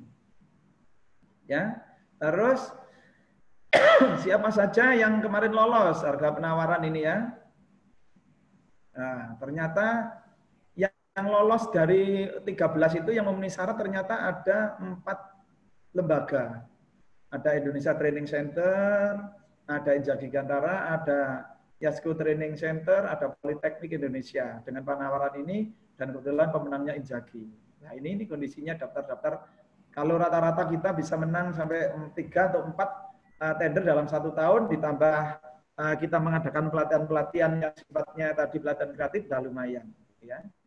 Kalau misalnya ini kemarin saya rubah nama saya menjadi PT Injaki Gigantara Solusindo misalnya gini ya. Kebetulan ini. Nah ini ternyata Injaki juga barusan menang ini. nilai 343 juta, 648, 530, nah ini juta. Bapak Ibu sekalian, Bapak Ibu jangan pernah, saya ingin kata-katanya Pak Joko dan termasuk mentor kita Mas Eko Lampung ya. Jadi kalau ingin jadi orang besar, ya berpikir besar. Jangan takut, alamak, bagaimana cara ngerjakan tender nilainya 1 miliar. Saya nggak punya, kalau uang segitu, uang 10 juta aja nggak punya. Kalau kita berpikirnya seperti itu, berhentilah sudah, kita nggak bisa ikut tender. Gitu ya. Maka jangan lupa Bapak Ibu, ketika kita itu ada tender mau 2 miliar, mau 1 miliar, menangkan saja kuncinya. Pada saat kita menang, SPK-nya itu dibawa ke bank. Bank itu akan membiayai kita sampai selesai. Ya. Jadi biasanya saya kalau misalnya menang tender misalnya 2 miliar gitu ya. Saya coba pinjam ke bank itu 1 miliar, Mas, saya pinjam uang. Saya proyek saya nilainya 2 miliar, saya pinjam 1 miliar saja. Loh, Pak, enggak 1,5 sekalian. Enggak, saya butuh hanya 6 bulan saja, maksimal 1 miliar. Nah, setelah itu di ACC biasanya ditanya, Pak, jaminan Bapak apa? Saya nggak punya jaminan. Gimana kalau jaminannya itu deposito boleh? Bagaimana depositonya Bapak punya uang? Nggak punya. Gimana kalau depositonya jaminannya dipotongkan dari uang ini? Boleh. Jadi kalau 1 miliar harus jaminannya misalnya 150 juta, maka yang 150 juta itu saya jadikan deposito untuk jaminan yang diblokir oleh bank, 850 jutanya saya buat modal untuk pelatihan. Jadi Bapak Ibu, pengadaan pelatihan ini sangat benar-benar dahsyat. Kalau pelatihan 2 miliar itu paling kurang lebih modal yang kita keluarkan ya 800 sampai 805 sampai maksimal 1 miliar lah gitu ya. Oke, saya lanjutkan. Sorry, presentasi tadi sampai di mana saya kembali. Nanti Bapak Ibu untuk prakteknya. LPSE apa? Ini contohnya LPSE ya, tadi sudah. Nah, sekarang bagaimana sih caranya agar perusahaan kita, perusahaan Bapak Ibu bisa ikut tender? Nah, besok pagi Bapak Ibu langsung daftar, kalau di Surabaya namanya Bingram, Bina Program. Jadi di POP atau Pemkap atau Pemprov itu ada namanya Bina Program. Perusahaan kita, data-data perusahaan kita daftarkan di sana untuk menjadi rekanan pemerintah. Apa yang harus dibawa? Nomor 1, Bapak Ibu cukup punya email. Yang kedua, berkas aslinya dibawa termasuk stempel. Berkasnya difotokopi. Dan jangan lupa berkasnya di-scan. Ya, di-scan karena itu nanti pasti diminta scanan itu. Setelah itu, begitu Bapak sudah mendaftarkan dalam kurun waktu hanya 10-15 menit, kita sudah menjadi rekanan pemerintah yang sudah bisa membuka LPSE. Biasanya yang bisa yang berbadan hukum CV, berbadan usaha ya. CV itu berbadan yang dikatakan Pak Joko kemarin, yang berbadan hukum itu hanya 3, PT, operasi, dan yayasan. Kalau CV itu badan usaha. Tetapi CVT, koperasi bisa tender, yayasan nggak bisa tender. Gitu ya. Jadi ini syarat-syaratnya kalau Bapak Ibu ingin mendaftarkan diri di LPSE. Nah, terus bagaimana caranya ikut tender? Nah, buka seperti tadi, ketik lpse.jambeprov.go.id. Kalau nggak ketemu dicari di Google. Misalnya yang dari Bandung atau dari Medan ya ketik saja. Sumutprov mungkin ya .go.id. Kalau yang kabupaten kotanya ya Medan, saya nggak ngerti, Medan Prov atau apa. Setelah itu, begitu Bapak Ibu sudah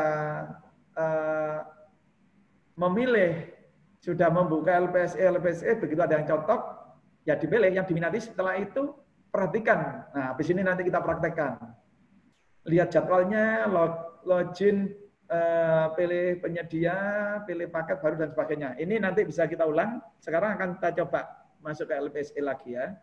Tadi LPSE apa yang ada pengadaan tadi? Bandung ya. LPSE Bandung.go.id. Contoh Bapak Ibu. Saya lihat tadi apa? LPSE-nya tadi Bandung tadi apa ya, Bu? Oke, saya lihat Google aja. Google. Nah, saya pilih LPSE Bandung Cup ternyata. Bandung Cup. Nah, ini saya klik. Kebetulan di Bandung dulu. Oh ya, di Bandung ini ada pengadaan jasa konsultan manajemen konstruksi. Ini orang-orang sipil pasti. Belanja cetak 76 juta. Aduh nanggung ya. Tapi nggak apa-apa lah, boleh. Misalnya saya naksir dengan ini. Dengan belanja cetak, maka yang pertama kali kita login. Kalau Bapak Ibu sudah daftar, masih bisa login. Saya pilih sebagai penyedia, saya isi. Inzaghi, user saya Inzaghi Solusindo. Nah, password saya tentu saja saya rahasiakan ini kepada Bapak Ibu semuanya. Nah, setelah itu saya login, klik. Maka saya sekarang sudah masuk. Nah, masuknya seperti ini Bapak Ibu. Oh, nggak ada yang tadi. Oh, ada. Kita klik paket baru. Oh, di paket baru, mana? Nggak ada ini ya. Berarti sudah berlalu. Oh, ini jasa konstruksi yang tadi akan kita pilih. Sekarang jasa konstruksi saya klik. Klik. Yang pertama kita perhatikan adalah pengumuman kualifikasi. Oh, pengumuman prakualifikasinya 27 April sampai 4 Mei. Ini pengumuman. Setelah itu download dokumen kualifikasi. Dokumen kualifikasi itu adalah tentang spek, tentang apapun, syarat-syarat itu apa saja sih yang bisa dibaca Bapak Ibu, sehingga kita nanti hanya memenuhi ini. Itu tanggal 27 sampai 5 Mei. Penjelasan dokumen prakualifikasi, penjelasan ini orang dulu mengatakan unwishing gitu ya, unwishing. Ini adalah penjelasan ini tanggal sekian. Oke. Ternyata upload yang penting itu di sini. Kirim mana upload mana nih? Oh ini. Bentar. Oh ini upload penawaran ternyata baru tanggal 29 Mei sampai 30 Juni. Masih panjang banget Bapak Ibu, ini kalau mau ikut bisa diikuti. Caranya oke, setelah kita lihat berarti saya mulai lihat ini. Oh, persyaratan nanti pengadaan itu ternyata dipakai atau digunakan untuk RSUD Cicalengka, Bandung, Kabupaten. Persyaratan administrasi legalnya, izinnya adalah, jadi SIUP-nya Bapak Ibu berbunyi bidang usaha atas sub, bidang usaha, kualifikasi, dan sebagainya. Terus, klasifikasinya KL403, ini KBLI-nya itu Bapak Ibu ya. Ini. Nah, setelah kita memilih, ini kan ada syarat-syarat dan sebagainya, maka kita klik setuju ikut tender. Klik oke. Nah, setelah itu Bapak Ibu baru bisa mendownload apapun data dokumen. Ternyata ini dokumen tidak ada di sini. Biasanya setelah kita oke di sini ada speknya seperti ini, seperti ini. Nah, setelah itu kita penuhi semuanya, kita scan, kita PDF-kan, menunggu jadwal untuk diupload. Selanjutnya kita upload penawaran. Gitu aja sudah. Gampang. Kalah menang kita nggak malu karena kita nggak tampak muka di sana. Oke, saya akan kembali lagi ke penjelasan slide. Nah, nanti Bapak Ibu, nanti mudah-mudahan ini rekan saya Pak Tio kira-kira ada di sini Bu. Ini bisa diajak. Ada. Beliau ada. Nah, kalau Pak Tio ada ini nanti bisa dia punya pengalaman luar biasa Pak Tio. Ini mulai ada pertanyaan-pertanyaan Pak. Nanti sebentar lagi Bu. Dikit lagi ya. Terus setelah upload, setuju tender, berikutnya setelah itu penuhi persyaratan yang diminta, manfaatkan unwishing tadi, catatan. Lakukan upload penawaran lebih awal sambil mempelajari syarat-syarat administrasi. Nanti kita praktekkan bisa, kalau waktunya ada. Ya. Terus proses berikutnya adalah, kalau kita sudah upload, ya menunggu pembukaan sampul, ada menunggu klarifikasi data, nanti Bapak Ibu yang dianggap calon pemenang dan memenuhi syarat akan dipanggil untuk diklarifikasi datanya, dibuktikan benar nggak yang diupload dengan yang dia punya. Setelah itu menunggu pemenang satu, setelah diumumkan sebagai pemenang, menunggu masa sanggah 1 minggu diberikan pada penyedia yang tidak menang, barangkali masih mau menyanggah dipersilakan. Ini fair banget kalau di LPSE ini ya. Menunggu penetapan pemenang dan seterusnya. Terima kasih. Sebentar, sedikit. Satu lagi Bu ya, satu lagi. Jangan buru nafsu ya. Saya soalnya janji. Itu tadi kalau tender. Tadi bagaimana yang bisnis support? Ini hanya 3 slide. Bisnis support ini adalah yang saya maksud adalah bisnis pendukung ya. Bagaimana kalau tadi itu teman-teman di bidang menjahit, ya paling tidak beranilah ikut tender pada saat pengadaan. Misalnya kain batik ada 1.000, nilainya 750 juta. Teman-teman yang di bidang kursus komputer, ada tender komputer, berani dong tarung. Masa kompetitornya nggak banyak banget. Nggak ada yang namanya teman-teman jadi kompetitor. Kurang kompetitor saya ini. Sama Pak Tio ini biasanya. Nah, terus ini yang saya harapkan. Jadi bisnis-bisnis sampingan, di samping membuat bisnis kreatif, termasuk membuat apa tadi, masker dan sebagainya. Kalau saya, Injagi selama ini bisnis pelatihan sambil menyewakan laptop. Nah, ini saran pada Bapak-Ibu sekalian. Injagi mempunyai kurang lebih 200 laptop ya. Di luar saya pakai untuk kursus dan pelatihan, rata-rata saya sewakan dengan dinas biasanya 150.000 per unit per hari. Biasanya dinas nyewa sekali nyewa itu 150 unit selama 3 hari, selama 1 minggu. Bisa dihitung. Jadi di samping kita pakai, maka laptop-laptop itu bisa kita sewakan. Nah, bisnis sewa laptop. Kalau yang penjahit ya membuat bisnis bidang garment, yang kecantikan bisa mengembangkan IO, organizer. Nah, ini barusan ini saya juga lagi menjajaki sebuah bisnis yang mungkin kalau Bapak Ibu tertarik ini malah saya kenalkan. Saya sendiri baru bergabung hari ini. Ini sebuah program nanti akan menjadi booming insya Allah 1 tahun 2 tahun ke depan. Di Indonesia baru yang menggunakan 256 orang. Ternyata sebuah software baru sebagai calon pesaingnya YouTube, pesaingnya Google, ya. Ini dibuat oleh orang Rusia, hari ini mulai dipasarkan di Indonesia. Ternyata program ini bisa digunakan, ini kalau bisa ada STM Wallet untuk pembayaran ini ya. Saya senang itu di STM University ini ya. University ini ternyata bisa untuk pembelajaran daring, untuk mengupload video-video seperti YouTube, dan setiap apa yang kita upload, 1 orang yang ngeklik kita sudah dapat sekian $, gitu ya. Di sini ada STM Booth. STM Booth itu booth yang dimaksud ini apa namanya? Robot ya. Kalau kita jualan melalui shop ya, atau melalui marketplace, di sini ada robot yang terus bergerak mengeserkan dagangan kita kepada calon pembeli. Nah, ini program ini saya tadi beli hari ini ya.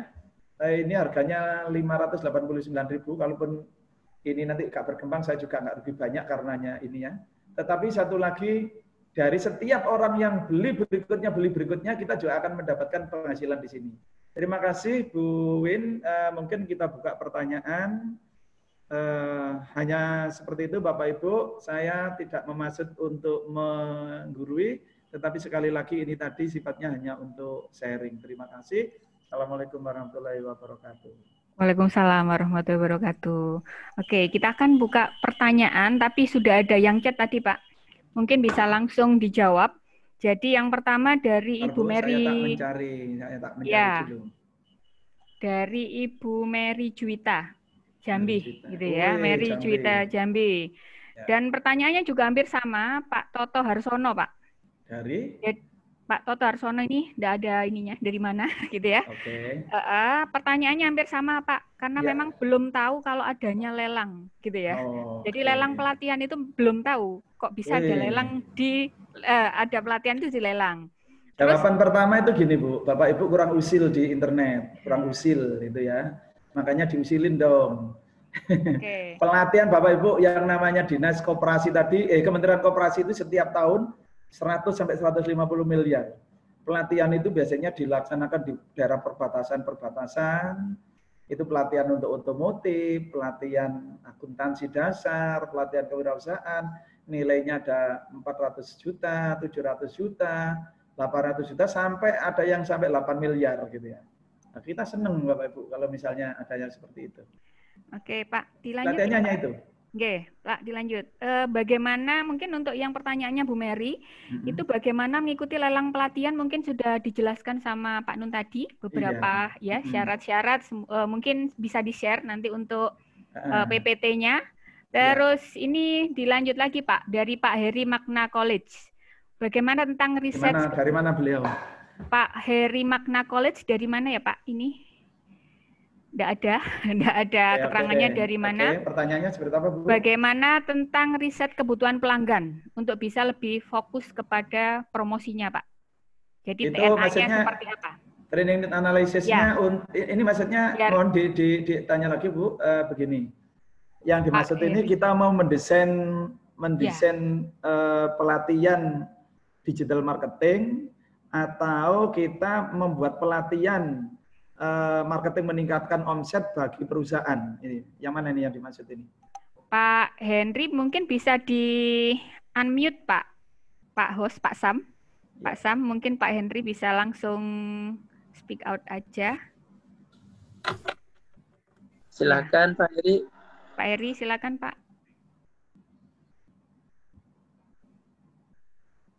Halo. Ya Pak Heri monggo. Yes.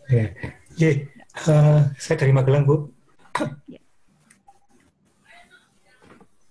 Ini tentang bagaimana sih kita meriset kebutuhan gitu loh. Jadi membuat riset kebutuhan kepada apa sih yang sedang dibutuhkan masyarakat sekarang sehingga nanti untuk fokus promosinya itu lebih fokus gitu. Baik. Bisa dijawab, Ibu? Monggo Pak, silakan. Monggo Pak Nun. Mohon izin Pak siapa tadi? Pak Heri ya? Pak Henry. Oh, Pak Budi Utomo ya? Pak Heri, Pak. Pak Henry. Oh, Pak Heri, ya, Pak Heri Magna. Jadi begini Pak Heri Magna, training need analysis itu macam-macam. Kita bisa menggunakan melalui pengamatan. Kalau hari ini yang istilahnya cetho welo-welo, yang sudah jelas gamblang itu adalah dengan adanya corona ini rata-rata masyarakat itu kehilangan penghasilan. Ya, kehilangan pendapatan, kehilangan pekerjaan. Maka ini yang berhubungan dengan nyusun training atau yang berhubungan dengan apa, Bu? Biar fokus, Pak. Biar fokus bagaimana sih seandainya training need analysis itu dilakukan, kemudian kebutuhan pelanggan, akhirnya promosinya bisa fokus pada satu hal atau satu bidang training, Pak. Siap. Jadi itu tadi, Pak, yang saya sampaikan di depan tadi, Bapak, kita harus rajin-rajin membuka data BPS. Data BPS itu objektif atau tidak objektif, Pak, itu adalah sebagai datanya pemerintah yang satu bisa kita buatkan landasan. Nanti ini training kita, kalau kita itu berangkat dari sebuah training need analysis, maka nanti siapapun yang bertanya, Pak, seperti yang hari ini booming, begitu ditanya kok pelatihannya seperti ini, nggak bisa jawab. Kita nanti bisa jawab, loh, ini memang analisanya ada kebutuhan. Bisa kita melihat dari pernyataan pemerintah, misalnya Menteri Sri Mulyani hari ini teman-teman sedang kehilangan pekerjaan, terus banyak UMKM harusnya akhirnya tutup, nggak bisa menjual secara langsung. Gitu. Maka yang hari ini paling dibutuhkan oleh masyarakat apa? Pasti semua orang menjawab kalau hari ini adalah alat-alat kesehatan, masker, apalagi yang untuk tangan itu apa namanya? Hand sanitizer, sarung tangan. Nah, otomatis di situ, Pak. Sebenarnya training need analysis itu bisa kita melihat dari perkembangan atau mini riset ya.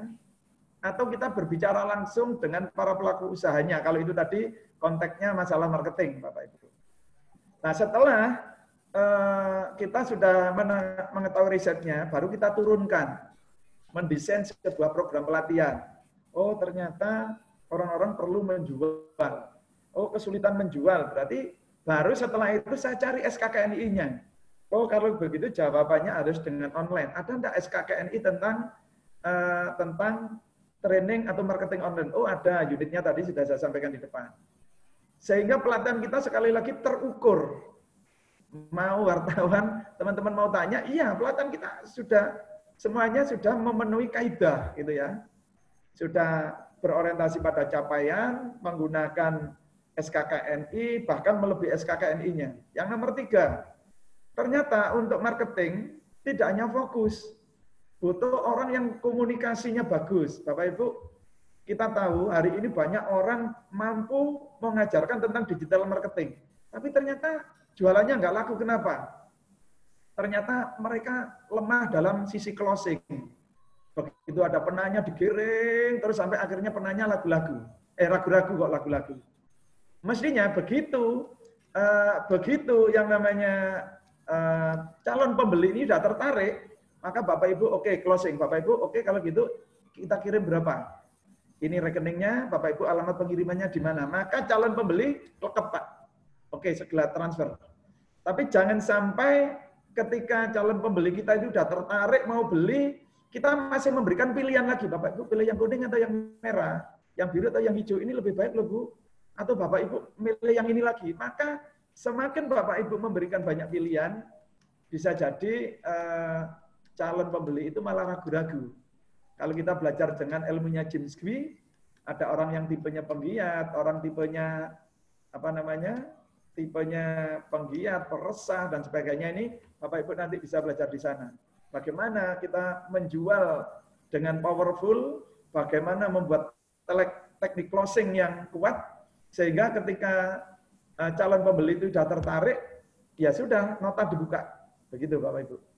Mungkin itu Bapak Ibu. Pak Heri yang... Pak Heri Maknakol, ya, bagaimana Pak?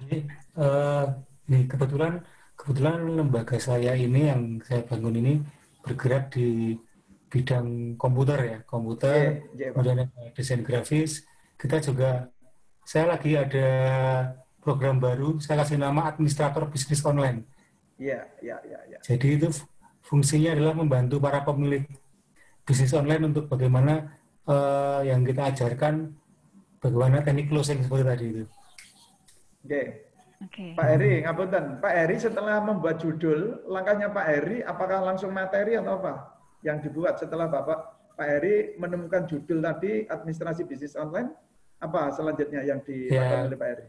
Yang saya lakukan itu adalah tadi seperti yang dikatakan oleh Pak Nun tadi, saya cari referensinya yang di kurikulumnya seperti apa. SKKNI-nya dulu Pak, nggak usah kita oret-oret dari hasil training kita analisis itu. Kalau ada SKKNI-nya ambil SKKNI, kalau memang nggak ada ya nggak usah pakai SKKNI Pak, begitu. Saya cari di SKKNI-nya, kemudian saya padukan dengan mungkin ada beberapa pengalaman teman-teman trainer juga yang itu akhirnya saya jadikan jadi kurikulum. Baik, betul Pak. Bagus Pak. Saya kira bisa ditularkan untuk yang lain Pak. Mungkin yang selanjutnya lain ya Pak, ini ada Pak. Terima kasih. Ya, bisa biar berbagi Pak ya. Pak Empu Sendok. Pak Pur. Solo nih Pak Empu Sendok. Ya, nih. Pak Pur. Pak Pur bisa di-unmute Pak Sam. Nah, monggo Pak. Assalamualaikum Pak Non, Bu Iwin. Waalaikumsalam. Nggih sugeng dalu Pak. Gini Pak, saya seorang instruktur rias pengantin Bapak. Yang ingin saya tanyakan ada dua nih. Yang pertama, untuk rias pengantin apa ada lelang itu tadi Pak? Untuk rias pengantin, itu yang pertama. Yang kedua, saya sangat tergelitik sekali dengan kita harus menggandeng LSK dan LSP. Kalau LSP saya tidak ada masalah karena dulu waktu saya lomba di Palu untuk apresiasi Institut Rias Pengantin, kebetulan juga salah satu jurinya ada yang bergabung di sini yaitu Bu Un Mulyono. Saya sudah diajak keliling Indonesia bahkan mengajar di Malaysia. Tetapi untuk LSK kemarin saya diundang untuk sosialisasi inovasi saya yaitu cara membuat paes pengantin dengan sendok makan dan sendok sup.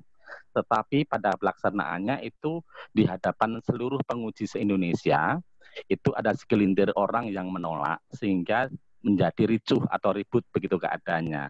Akan tetapi dari LSK sendiri tidak ada istilahnya pembelaan atau apa gitu kan. Akhirnya inovasi saya itu tidak bisa didiseminasikan di LSK. Nah, yang ingin saya tanyakan bagaimana cara saya agar inovasi saya tadi bisa diterapkan di LSK. Itu Bapak. Begitu Bapak. Terima kasih. Assalamualaikum warahmatullahi wabarakatuh. Waalaikumsalam. Waalaikumsalam Pak Empu Sendok. Juragan nih apa? Make Resto Solo. Bapak begini Pak, yang pertama lelang yang biasanya dilakukan oleh Kementerian Koperasi dan UMKM itu tidak menyebut bidang Pak. Yang paling banyak itu menyebutkan pelatihan kewirausahaan, bagaimana agar rakyat itu kecil itu mampu menghasilkan sesuatu, mampu mempunyai pendapatan. Apapun yang akan kita latihkan, tentu saja boleh, asal memenuhi aspek-aspek bahwa capaiannya menjadi orang yang kita latih menjadi wirausaha mandiri, karena goalnya memang wirausaha Pak, bukan untuk bekerja. Karena yang dilatih ibu-ibu, bapak-bapak di perbatasan, ada di daerah tertinggal, dan sebagainya.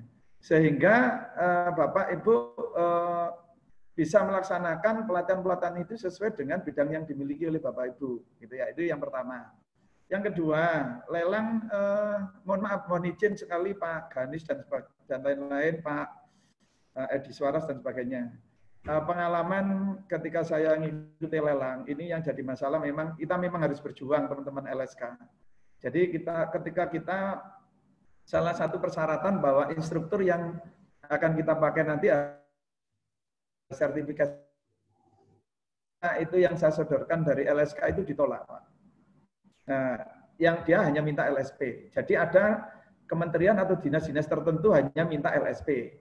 Tetapi ada dinas yang lain juga bisa menerima, oh LSK nggak apa-apa Pak, sama saja. Ada yang seperti itu. Maka dari itu, ini juga teman-teman LSK untuk meyakinkan ke dunia luar bahwa LSK itu juga sebuah lembaga penilai LSK, lembaga sertifikasi kompetensi yang hasilnya memang tidak perlu diragukan. Ini teman-teman memang harus berjuang karena memang di banyak lelang itu tidak bisa, belum dianggap memenuhi syarat gitu ya. Sehingga kalau kita berikan yang itu kita dianggap malah gugur kita gitu. Dianggap belum tersertifikasi. Begitu Pak. Nah, mengenai Pak Empu Sendok tadi ada Pak. Jadi Bapak mau pelatihan kecantikan atau menjahit atau yang otomotif boleh Pak. Banyak pelatihan Pak. Coba LPSE di seluruh Indonesia itu Pak, bayangkan kementerian ini ada berapa ini? Kementerian kita ini. SDM, Kementerian Desa. Ini Kementerian Desa, luar biasa Pak pelatihan yang ada di sana. Saya yakin Bapak Ibu bisa berambil peran ya. Terus di dinas-dinas, kabupaten atau kota atau provinsi atau beberapa BUMN mempunyai LPSE sendiri, Bapak. Makasih. Mungkin itu, Bu. Mungkin Bapak Sampun, Pak Empu Sendok. Sudah ya, Pak? Untuk yang kedua belum terjawab. Yang mana Pak tadi, Pak? Bagaimana cara, kan tadi kan saya sudah cerita ketika saya diminta oleh Ketua LSK untuk sosialisasi inovasi pembelajaran saya tentang membuat PAS dengan sendok, itu kan di acara penguji se-Indonesia ada segelintir orang yang tidak setuju atau menolak sehingga menjadi ribut. Akhirnya inovasi saya tadi kan tidak bisa didiseminasikan di LSK gitu loh. Kalau LSP tidak ada masalah. Nah, bagaimana cara saya agar inovasi saya itu bisa diterapkan di LSK juga begitu loh Bapak? Yang pertama, jawaban saya yang jelas, saya kurang tahu banyak tentang LSK. Saya masih mau belajar gitu ya. Atau yang kedua, bisa jadi tidak ada skema yang sesuai Bapak latihkan di LSK tersebut. Mungkin begini, LSK kecantikan mungkin kalau di Surabaya itu punyanya Bu siapa ya? Lupa saya ini, terkenal di Surabaya ini, kecantikan ini.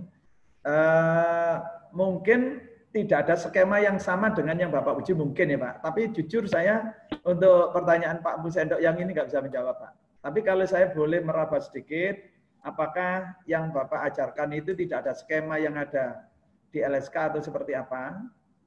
Intinya seperti itu Pak. Yang kedua Bapak tanyanya nanti langsung ke teman-teman LSK saja kalau yang ini ya. Tadi ada Pak Janis Pak. Iya, yang bagian jawab kayaknya Pak Janis. Oke, kita akan lanjut ke pertanyaan karena ada beberapa lagi Pak ini. Ya, selanjutnya mungkin, matur suwun Pak Empu Sendok. Selanjutnya dari Pak Rivianto Bakri. Nah, ini senior ini. Wah, keren ini. Ya, bisa di-unmute Pak Sam, Pak Rivianto Bakri. Sebentar ya. Ya. Lagi dicoba nih di unmute kok lama ya. Nah, biar saya baca dulu Pak Nun, tapi intinya Ya. ya. Ini pertanyaannya sudah diketik tadi. Saya akan bacakan dari Pak Rifanto Bakri. Saat ini kita berhadapan dengan kondisi masyarakat yang pragmatis, di mana para pengguna kartu prakerja yang akan mencapai 5,6 juta tidak mengedepankan mutu atau kualitas pelatihan, tapi hanya berorientasi dengan insentif pasca pelatihan. Jadi ini dilematis dengan peran kita sebagai LKP dan LPK yang tadi mesti harus mendesain pelatihan-pelatihan sesuai dengan standar dan kaidah-kaidah pelatihan, Pak. Jadi bagaimana dan apa yang harus kita lakukan dalam situasi seperti ini? Matur suwun. Seperti itu, Pak. Monggo. Baik, senior, saya jawab. Bismillahirrahmanirrahim. Ini teman, sahabat, dan senior saya nih ya. Pak Rifkianto Bakri. Jadi gini, saat ini kita bersama forum pengelola LKP atau asosiasi-asosiasi yang lain ini memang harus unjuk gigi. Yang pertama, kita tunjukkan kepada dunia, kepada mereka yang ada di luar sana, LKP pun siap melakukan pembelajaran secara online. Kuncinya itu tadi, pembelajaran secara online itu apa sih yang harus dimiliki oleh LKP? Ya e-learning system, Bapak Ibu. Kalau website saja nggak cukup. Kalau sosial media saja nggak cukup. E-learning system itu kalau mau gratis, ya boleh pakai Google Classroom, AdLink, itu lumayan bagus. Sehingga pembelajaran kita itu tidak hanya jualan video, tetapi kita nanti itu bisa ada pembelajaran yang modulnya itu kita sampaikan berupa PDF atau doc. Terus ada pembelajarannya dengan menggunakan PPT PowerPoint. Terus ada di situ unsurnya ada videonya, video pembelajarannya yang bisa memvisualisasikan apa yang harus dipraktekkan. Dan yang keempat adalah kita harus tatap muka menggunakan Zoom meeting atau apa ini. Nah, menang kita di mana? LKP, LPK ini kan sudah berpengalaman menyusun program pelatihan. Kita sudah terstandar. Loh, mereka di sana hari ini mempunyai kesempatan hanya karena kelebihannya dia adalah menang di sisi teknologi. Kalau hari ini LKP, LPK sudah mengikuti teknologi, ya sebentar lagi harusnya sudah kita salib kembali. Di dalam bisnis salib penyalip hal biasa. Yang penting kita bisa menyampaikan kepada pemangku kepentingan seperti apa sebenarnya pelatihan itu harus dilakukan. Pelatihan nggak boleh hanya asal muncul di di YouTube.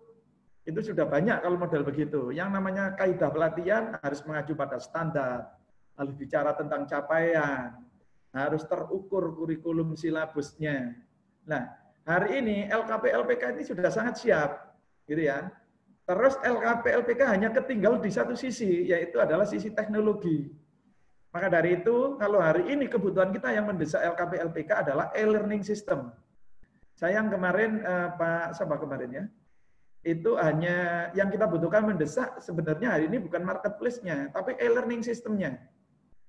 Kalau mungkin Pak Ali, Pak Sekjen bisa bantu menyediakan teman-teman mempunyai e-learning system, sehingga teman-teman itu materi pembelajarannya bisa ditaruh di sana, maka LKP LPK itu akan kembali nyalip para platform digital yang hari ini sedang leading itu. Gitu ya. Nah, makanya tadi saya juga sedang lagi menjajaki yang tadi Bapak Ibu, kalau Bapak Ibu nanti tertarik untuk ikut itu juga, karena di sisi bisnisnya juga sangat menarik, sisi kegunaannya ternyata saya coba luar biasa, ya nanti bisa ini kita bentuk grup khusus, jangan di sini disemprit Pak Sekjen nanti saya. Nanti japri saya buatkan WA khusus untuk bicara tentang yang tadi itu, ya. Oke, begitu senior Pak Rifkianto Bakri, kita sudah menang Pak Rifkianto Bakri, kawan-kawan, kita jangan takut, kita hanya kalah di sisi teknologi. Kalau teknologi, e-learning system kita sudah punya Pak, sudah kita salib lagi kok Pak mereka. Itu aja, terima kasih Pak Bos. Ya, matur suwun, Cak Nun. Selanjutnya kita lanjut Pak, ini yang dari Papua ini, kayaknya sana udah jam 12 malam. Jam 12 malam. Ini sudah jam berapa Bu, kalau boleh tahu? Jam 10 kurang seperempat Pak. Oke, boleh, masih ada 15 menit. Pak Diwi Kom Serui Papua. Silakan Bisa Pak. bisa di-unmute Pak Sam. Ya, ini nggak tahu, ini agak lambat ini unmute-nya. Pak Rifki tadi juga belakangan baru bisa. Oke, berarti saya lanjut dulu ke beberapa pertanyaan ya Pak ya, yang saya bisa tulis. Itu tadi ada ini Bu, ada pertanyaan di chat kalau nggak salah. Iya Pak. Pak, yang namanya tender itu dari tadi. Pak, Ya, ini sudah masuk Pak.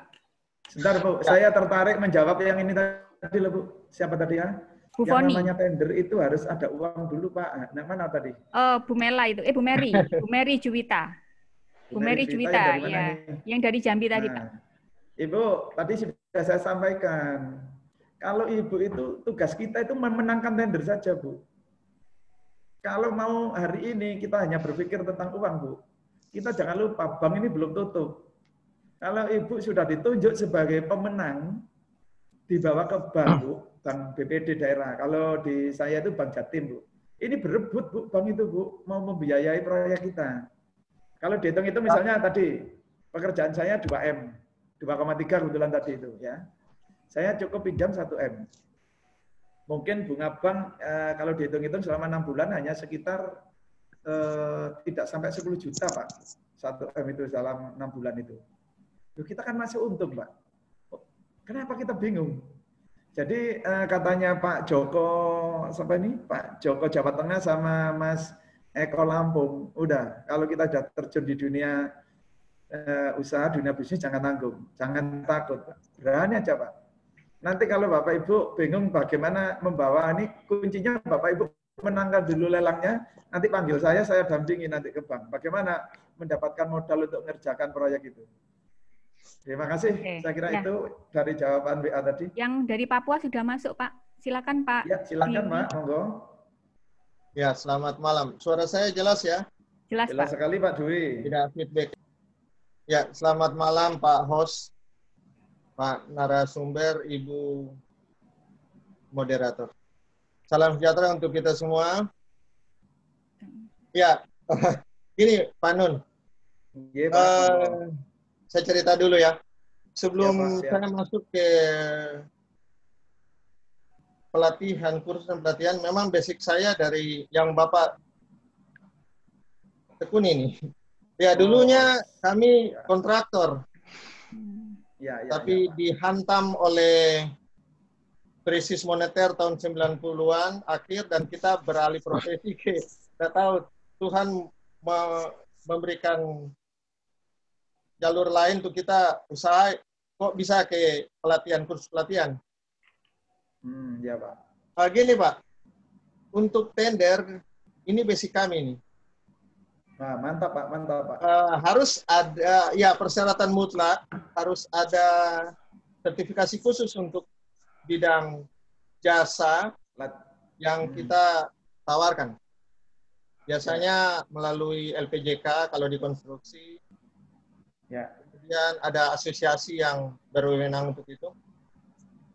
Yang saya tanyakan, kok pelatihan ini bisa ikut tender ya? Wih, Surabaya mulai tahun 2008 dasar Pak. Untuk tender ini kan harus ada punya badan hukum seperti CV, PT, dan koperasi. Ya betul memang. Kalau yayasan nggak bisa lah. Nah, di sini bagaimana kita membuat LPK ini menjadi perusahaan badan hukum. Apakah perusahaan badan hukum ini ada bidang pekerjaan yang untuk pelatihan begitu, yang bisa tembus masuk lolos tender? Ya, di sini ada itu teknisnya ya, pertanyaan teknis. Kemudian teman-teman, memang dulu kita sebelumnya dengan kasus multidimensi ini yang kita hancur semua ini. Bisa dipersingkat Pak. Jadi pertanyaannya Pak Dewi. Dan non bisnis kita sudah bisa ya kita orientasi bisnis terpaksa LPK ini, bukan non profit atau profit. Ya kita full profit, bukan sosial lagi, tapi ya kita cari keuntungan. Ya, pertanyaannya bagaimana Pak Dewi? Ya, pertanyaan poinnya begini, kok bisa pelatihan ikut tender dengan spesifikasi yang mereka pasti persyaratkan yang tidak mudah. Ya, Kalau sudah. memang kita bisa tembus tender, ya saya juga bisa masuk ini. Oke, baik Pak, silakan Terima kasih, langsung Pak. Terima kasih Pak Dwi ya. Pak, yang mungkin pertama itu tadi saya sampaikan di depan, Bapak-bapak ini kurang usil melihat internet ini. LPSC itu dilihat ini semua Pak, tiap hari kita pelototin Pak. Ada kesempatan di mana ada tender yang sesuai dengan bidang kita ambil. Namanya tender pelatihan itu Pak, mulai tahun 2008, 2010 udah banyak Pak. Cuma memang rata-rata satu, syaratnya kenapa Pak, namanya lembaga saya itu mulai tahun berapa itu, sudah saya membuat sebuah CV dulu. Yang lain bidang Pak, jadi LPK, LKP ini saya biarkan jalan, saya membuat CV dengan nama yang sama dengan LKP saya. Gitu ya. Sehingga begitu saya majukan CV saya bawa LKP ini di bawah naungan CV itu, maka ini diperbolehkan Pak. Jadi memang saya biasanya seperti yang disampaikan oleh Pak Lampung, Pak Eko itu kemarin, kalau kita sudah berbentuknya CV atau PT, kita bisa ikut. Atau koperasi Pak. Kalau kawan-kawan LKP ini membuat sebuah koperasi, gitu ya, bersepuluh atau ber-20 orang, boleh Pak tender. Jadi yang namanya tender pelatihan ini luar biasa banyak Pak, di kementerian-kementerian, BUMN. Saya pernah menang di BUMN, pernah Pak, nilainya sampai 1,8, pernah tahun 2012 kalau nggak salah ya, itu pernah. Ya, jadi bisa Pak, sangat bisa. Apalagi kalau Pak Dwi, ini mohon maaf ini, Bapak yang share ini. Apalagi kalau Pak Dwi ini sudah pengalaman tender, tentu saja dengan cepat mengikuti. Tapi rata-rata tender itu gini Pak, satu memang ada CV atau PT-nya, pajaknya tetap dibayar, ada laporan pajaknya, ya. Berikutnya memang bidang usaha kita itu ada yang berurusan dengan pemberdayaan atau pelatihan atau bisnis konsultan dan manajemen. Lembaga kita, lembaga pelatihannya terakreditasi, para instrukturnya tersertifikasi. Terus kita mampu mendesain program yang berbasis SKKRI Pak. Sudah akan menangi Pak, udah banyak menangnya.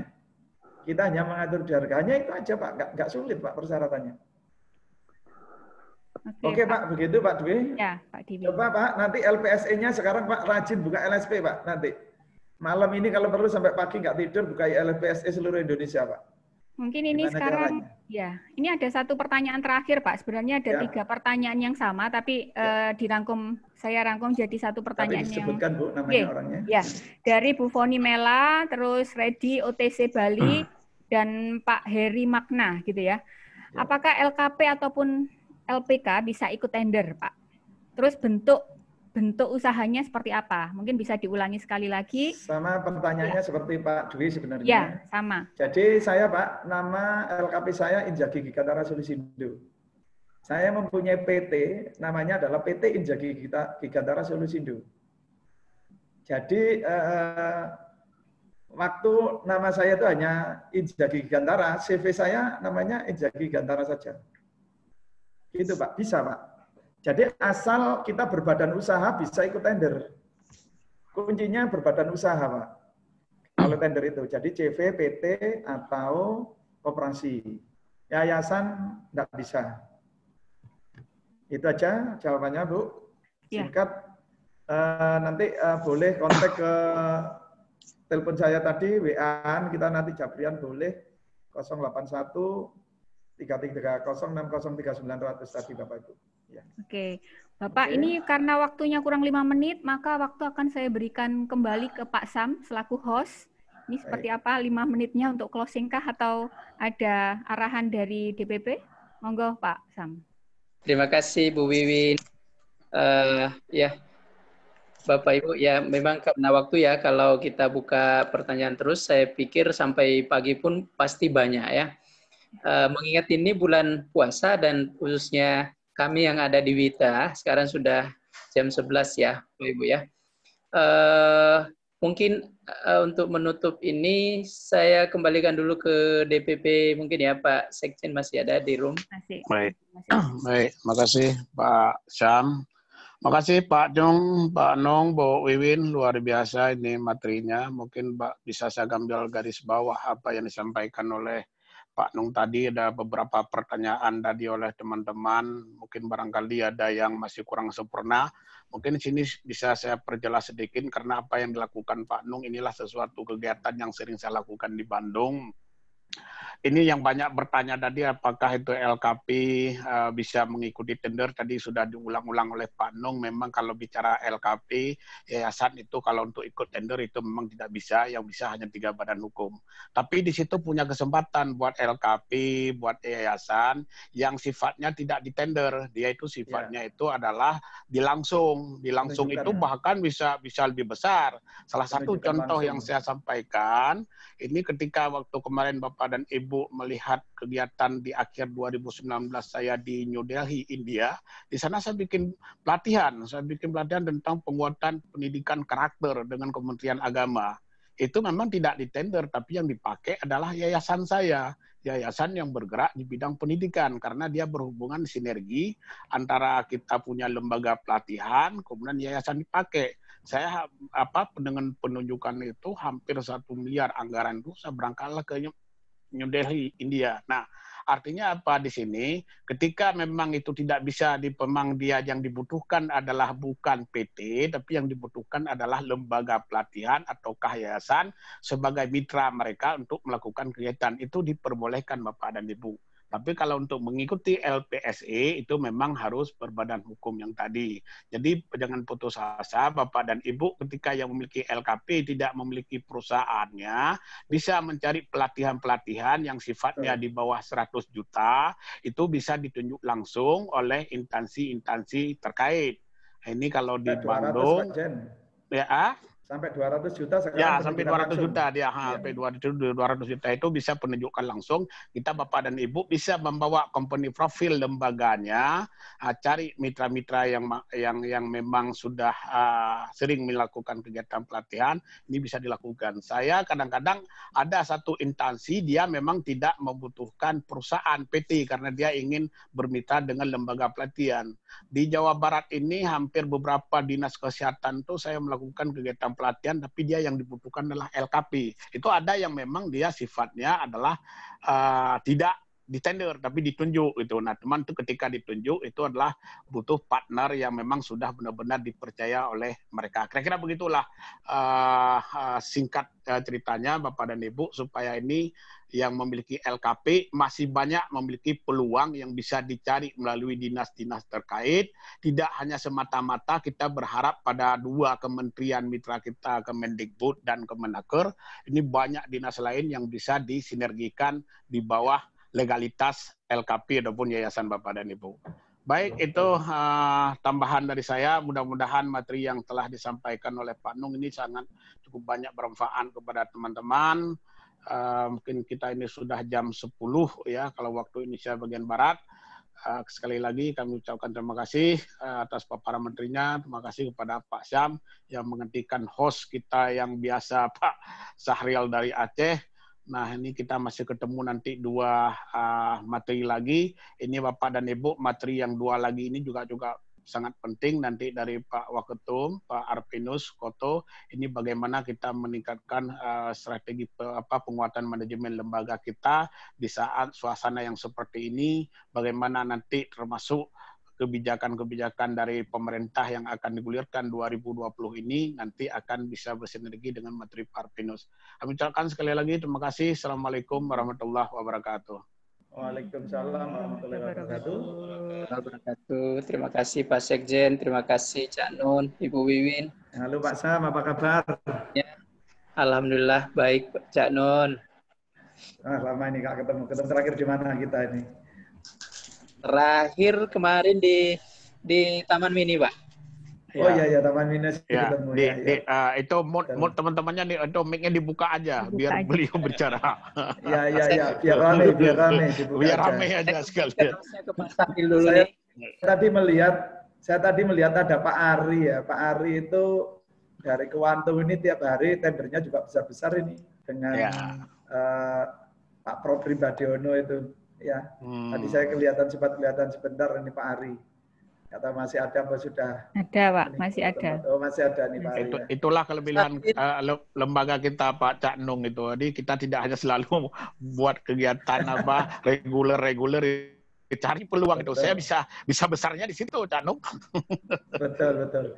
Jadi memang Bapak Ibu pelatihan yang kita itu bisa tawarkan ke dinas-dinas itu tinggal dibuka judulnya saja. Itu udah wes nggak berhenti kita ini. Itu teman-teman tuh yang saya bilangin menarik, betul. Harus banyak bermitra dengan dinas-dinas lain, jangan hanya bolak-balik ke dinas pendidikan. Kalau semuanya ke dinas pendidikan capek nih orang dinas. Itu mah hibah dia bansos namanya itu. Ini masih di-mute semua ini. Oh masih di-mute Pak, dibuka aja Pak semua Pak, dibuka aja. Ini saya ada gangguan teknis ya. Oke, langsung di-mute, unmute masing-masing. Monggo silakan. Kembalikan ke Pak Sahril, hostnya. Ya Pak. Nah, Pak Sahril sudah datang. Udah selesai tarawih dia. Itu Indonesia bagian Aceh. Ya, teman-teman yang di Indonesia itu bahaya. Dari lelang itu. Makasih buat Yul. Makasih Pak Nur. Malam semuanya. Makasih ilmunya. Ini Pak Ari Kuantum ini. Timur. kasih Pak. Bersama senior. Oh ada Pak Ketum di dalam Riri. Ketum nggak bersuara. Ketum sudah tak screenshot. Kalau tadi saya udah buka tadi seharusnya bagian ketum yang nutup. Ya masih satu loh katanya. Kan yang tertarik untuk mengikuti bisnisnya tadi loh. Yang Emon. Akan berapa? Si Panun, makasih ilmunya. Tuh, Bang Zul. Lumayan. Nabi Adil Nabi. Nanti lewat. Pak Ketum itu mic-nya masih dikunci itu. Yang kunci. Mic-nya dibuka tuh Tom. Bisa ngobrol.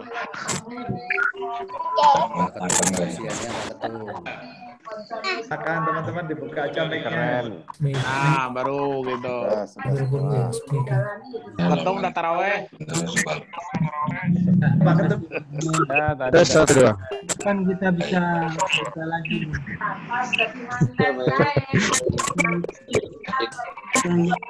Blitar.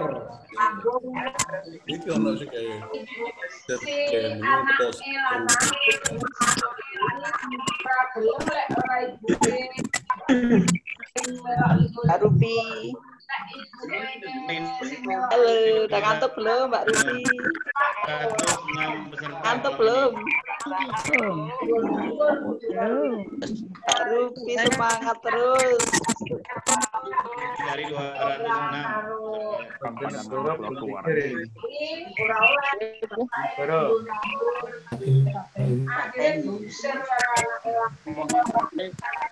Kayak ngobrol sama keluarga tuh.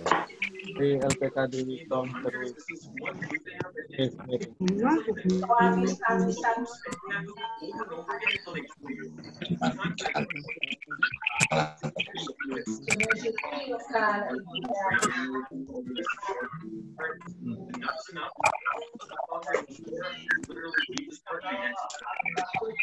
Ini kalau saya berdasarkan kajian ini, reliknya kita jelas, dan kelasnya juga